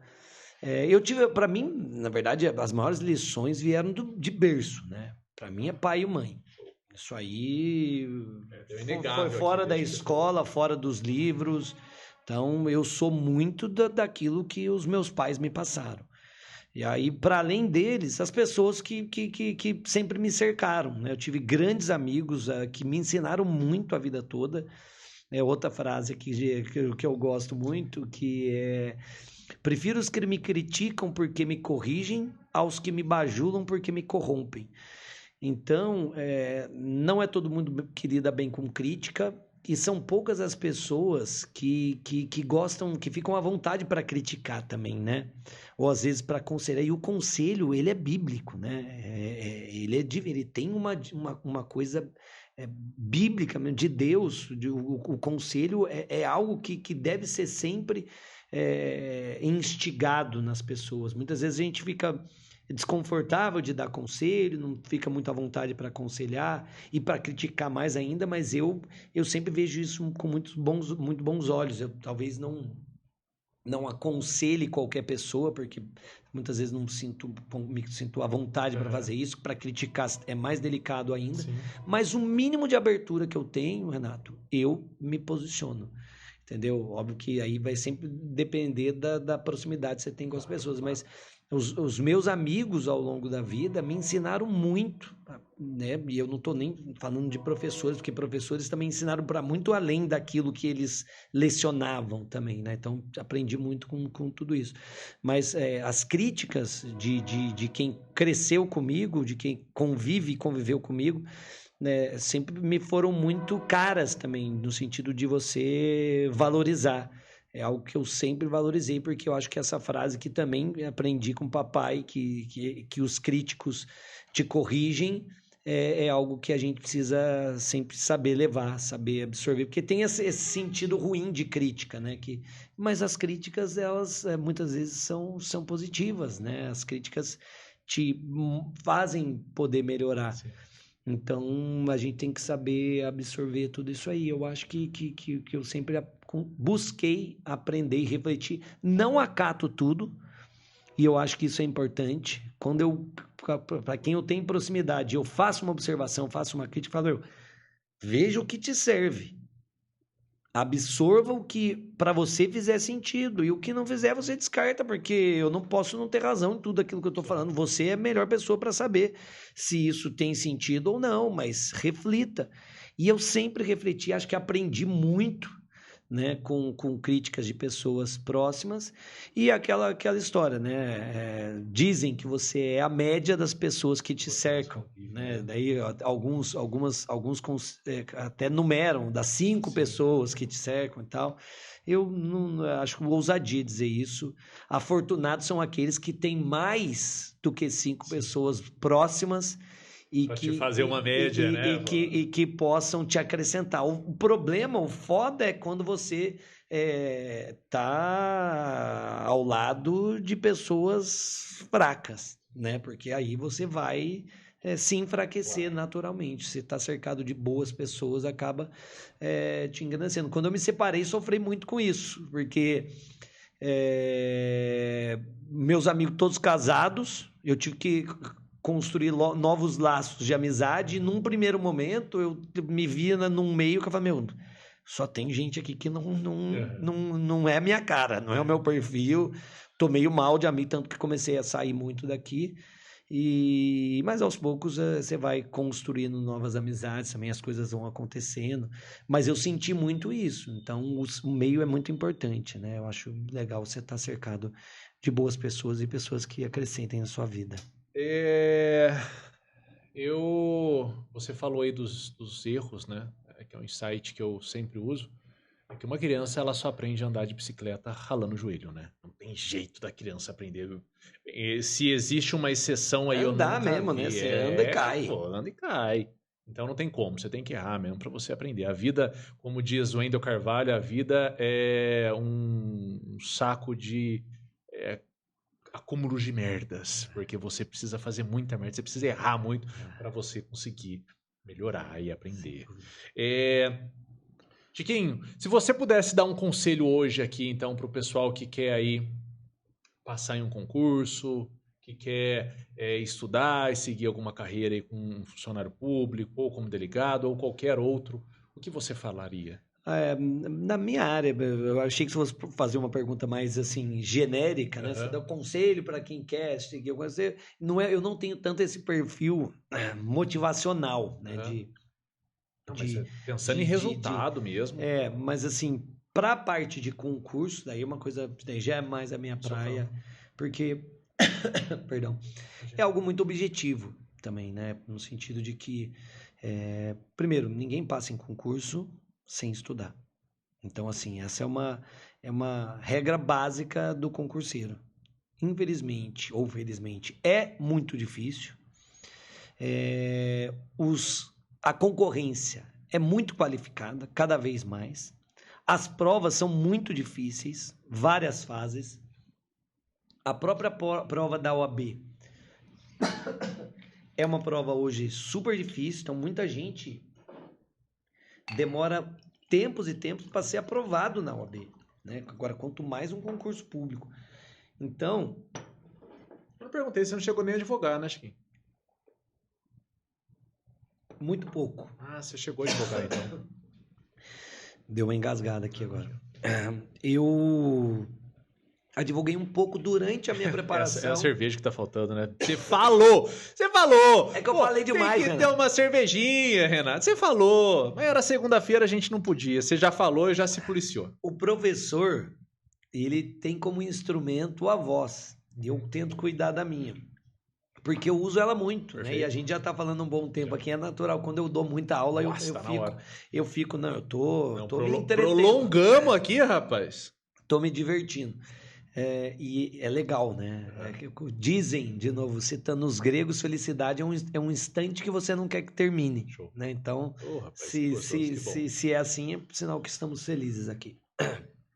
Então, como eu estava falando, do lado de concurso, para você ser aprovado, você vai ter que se preparar. Então, primeira dica, para quem está na faculdade, aproveite a faculdade. Se você, obviamente que eu falo, não é para você transformar a sua faculdade num curso preparatório, não é essa a ideia, porque eu falo para os meus alunos, curta, vá para gandaia, vá namorar, tenha as suas boemias jurídicas, como eu fazia também na minha época de faculdade, mas, quando precisar, tenha o foco também. Muita gente fala, depois que eu sair da faculdade vou fazer um cursinho. Não, você está perdendo 5 anos de preparação. Foca o período da faculdade nas doutrinas, porque o concurseiro já não tem tanto apego à doutrina, o que para mim é um erro também. Entendi. Porque acaba pegando muito material de cursinho, que é coisa mais mastigada. A gente vive numa época que tudo que tem que ser mastigado, tudo tem que ser simplificado, e aí a gente acaba fazendo com que os profissionais sejam também mais simplificados, mais superficiais. Eu acho péssimo. O meu livro tem mais de 1000 páginas. O meu principal livro. Então, assim, eu não gosto de ser simplificado. Mas não é tão comercial, porque todo mundo quer algo que seja mais simples, mais mastigadinho. Então, aproveita a faculdade para poder absorver esse conteúdo. Leiam os livros que forem indicados, foque nas suas disciplinas. Você não precisa ir a mais. Só estude, absorva tudo na faculdade para passar com boas notas, porque naturalmente você já vai estar se qualificando. E aí aquele que construir uma boa base na faculdade, a hora que sair da faculdade e começar a se preparar para concurso, vai estar muito mais na frente, vai estar bem na frente da galera que vai começar do zero. E a maioria começa do zero, Renato. E aí depois, se você já sabe o que você quer, já sabe que você quer seguir uma carreira pública, focar em algum cursinho, e aí eu vou indicar naturalmente ou o Damásio ou o Que Concurso. O Que Concurso é um projeto agora que eu tô... Quem é da área e está nos ouvindo aqui vai conhecer. O Que Concurso tem mais de 25 milhões de assinantes. É uma plataforma que é a principal plataforma para questões de concurso. Então, o cara quer estudar provas, quer questões de matérias, de provas anteriores, ele vai lá no Que e acha as questões. Entendi. E a resolução de questão é uma fase importante da preparação. Só que o Que agora entrou com tudo no mercado. Então, começou agora. Eu fui contratado no final do ano. O lançamento vai ser agora em janeiro, dia 2 de janeiro. A gente vai ter uma mega live. Porque agora, além dessa plataforma de concurso, eles montaram um time espetacular de professores. Então, agora é um pacote completo. Então, recomendo demais também os cursos disponibilizados no Que Concurso, no Damásio, que é o mais tradicional. E aí, fazendo um bom cursinho, tendo acesso a um bom conteúdo, foco, disciplina, porque você vai ter que estudar, né? Não basta só assistir aula, você vai ter que estudar, fazer as suas anotações, cada um se adapta melhor a uma metodologia de estudo, você tem que identificar. Não tem uma fórmula, né? Não tem uma fórmula mais, tem gente que gosta mais de estudar de uma forma, tem gente que gosta mais de estudar, você tem que achar aquilo que para você dá certo, você vai ter acesso aí a várias formas, mas não tem como você se esquivar de bunda na cadeira. Né? Bunda na cadeira é o que vai fazer a diferença. Não desistir, eu falo, se estudar, tiver boas aulas, estuda, cria o seu material, foca na doutrina em pontos específicos também, que a doutrina é muito importante. Resolve questão e leia a lei seca, porque infelizmente cai muita lei seca dependendo do seu concurso, mas acompanhando jurisprudências STF e STJ, você vai ser aprovado. Sensacional. Foi bom pra você, cara? Foi incrível aqui. Já foi falei, muito né? insight, irmão. Já muito falei, insight. falei, Incrível, né? incrível. Muito bom. Deixa eu te perguntar uma coisa. Você falou um monte de frase aí, um monte de coisa. Tem uma preferida? Imagina que agora a gente vai criar uma plataforma, um outdoor que vai estar no mundo inteiro e vai ser traduzido em todas as línguas e que vai correr em todos os WhatsApps e em todos os stores de todos os Instagrams, de todas as contas ativas do mundo. Qual seria a frase que você utilizaria? Cara, eu acho que as minhas prediletas eu falei aqui. E aí, só para inovar, né, tem uma que eu gosto muito também, que é de Nietzsche. Nietzsche é muito intenso, né? Ele é difícil de ser compreendido. E tem uma frase dele, eu não vou me lembrar o livro agora, mas ele fala: é preciso estar preparado para se queimar em suas próprias chamas. Então, de novo, você precisa estar preparado para se queimar em suas próprias chamas. Afinal, como se renovar sem primeiro se tornar cinzas? Então, essa frase para mim é muito emblemática. E nos momentos de maior dificuldade da minha vida, ela fez muito sentido para mim. Você precisa estar preparado para se queimar em suas próprias chamas. Como se renovar sem antes se tornar cinza? Isso vai de encontro com tudo que a gente falou. Que você está entendendo que isso vai de encontro com todos os tropeções, todos os arranhões que a gente está falando desde o começo? Tudo. Pô, que resumo. É isso. Eu acho que para você se renovar, para você evoluir, você vai errar. E os erros serão seus. Sim. Você vai cometê-los. Você vai fazer escolhas erradas, você vai escolher caminhos errados, você vai magoar as pessoas, você vai ser incompetente em outras tantas coisas. E tudo isso é erro. E você vai sofrer com isso. Então, você vai se queimar naquilo que você fez. São as suas próprias chamas. E aí, a hora que você se queimar e se tornar cinzas, você pode se reconstruir de uma maneira muito melhor.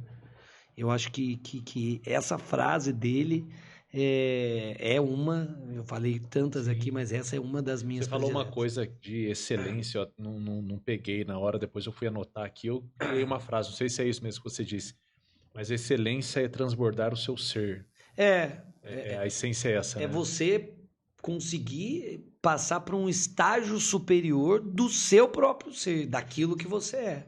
É buscar o máximo do que você pode dar. Que a história a goiabeira não vai dar maçã, entendeu? Então tem que buscar a melhor goiaba, ou dar a melhor goiaba que eu posso dar. Sensacional, irmão. É isso. Renatão, satisfação enorme. Eu não comi aqui essas delícias que ele preparou para mim, porque uma que eu tô tentando dar uma segurada aqui, duas porque eu fiquei com medo de comer e ficar babando as coisas aqui no meio da nossa fala. Mas, estúdio sensacional. Eu já até falei pra turma aqui, pra equipe toda que se eu precisar, eu vou pedir emprestado aqui também e fico à disposição pra gente marcar aí. As minhas noites, eu trabalho muito, eu tenho muito escala de plantão, eu trabalhei essa madrugada passada, né? Então, vira e mexe, estou de plantão à noite e eu costumo também, que agora fim de ano já diminuíram as minhas gravações, mas eu gravo muita aula à noite, então não é sempre que eu tenho a disponibilidade, mas falei que em off, volto a dizer, a gente conseguindo conciliar as agendas, vai ser sempre um prazer aqui. Eu acho que é muito legal a gente promover debates, reflexões. Deixa eu te perguntar, nós estamos fazendo aqui uma laminazinha de um clube do livro.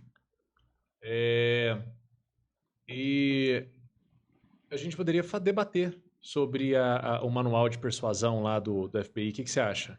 Legal. A gente tem que sempre ter muita cautela, porque o livro ele traz muito conteúdo, muito. Todos os livros, né, que você vai ler. Então, para a gente efetivamente esmiuçar isso aí, tem que... Eu mesmo teria que voltar, dar uma lida para a gente poder... Porque você vai pegando várias coisas, né? Sim. Vai pegando, mas aqui é uma leitura que não é um estudo, né? Você vai absorvendo, vai pegando, você sai com um monte de coisa, mas para depois vir resenhar sobre, exige uma preparação para a gente poder debruçar, mas tudo que dá para a gente organizar. Demorou. Eu acho que tem tanta coisa que você pode desenvolver aqui, Renato. Você já está com o principal, que é um espaço, a estrutura. Eu acho que gente boa para poder participar tem aos montes aí. E assunto não falta, bicho. Então, até você falou de Clube do Livro, para não só discutir livro, mas para trazer sugestões de livro, de dicas de leitura. Acho que qualquer coisa que fomente cultura é muito legal, que eu acho que falta muito aqui também para a nossa região. Uma das grandes frustrações que eu tive como presidente do Itaguará, e eu já estou quase uma década trabalhando para o clube, né? E como presidente foram mais de 4 anos. Eu fui o presidente mais longevo do clube por conta da pandemia, né? Porque a pandemia acabou fazendo com que tudo durasse mais lá. E acho que a minha grande frustração lá foi não ter conseguido fazer mais na parte cultural, porque a gente tem alguns pilares lá no Itaguará, que é esporte, lazer. E isso a gente conseguiu fazer muito bem, e eu acho que faltou um pouco cultura, que é algo que eu acho que falta de um modo geral na nossa região. E aqui você tem uma puta ferramenta para poder promover isso aí. E no que eu puder dar a minha contribuição, certamente você pode contar comigo, que eu estarei à disposição, irmão. Muito obrigado mesmo, irmão. Pessoal, eu vou deixar o link aqui para vocês seguirem, né, o Chiquinho no Instagram. Eu queria mais 3 links. Eu queria depois que você me mandasse o link de um livro ou desse principal livro seu aí. E vou deixar também, se me permitir, o link do Damásio e o do Que Concursos. Eu acho que o melhor é o arroba de tudo, toda essa turma. Hoje em dia o arroba Perfeito. No Instagram é o melhor. Os meus livros, no meu arroba no Instagram, eu tenho o link bio lá. Que na minha bio você vai ter todas as informações, os meus livros, o podcast, você tem acesso ao podcast, aos cursos. Eu tenho um site também, que eu vendo meus cursos também da área jurídica, né? Então, lá o meu Instagram é o caminho de tudo. Depois eu passo os arrobas dos meus cursos também, porque certamente estou indicando coisas boas para vocês que querem seguir essa área jurídica, né? E é isso, irmão. Obrigado pela oportunidade. Obrigado cara. E é isso, pessoal.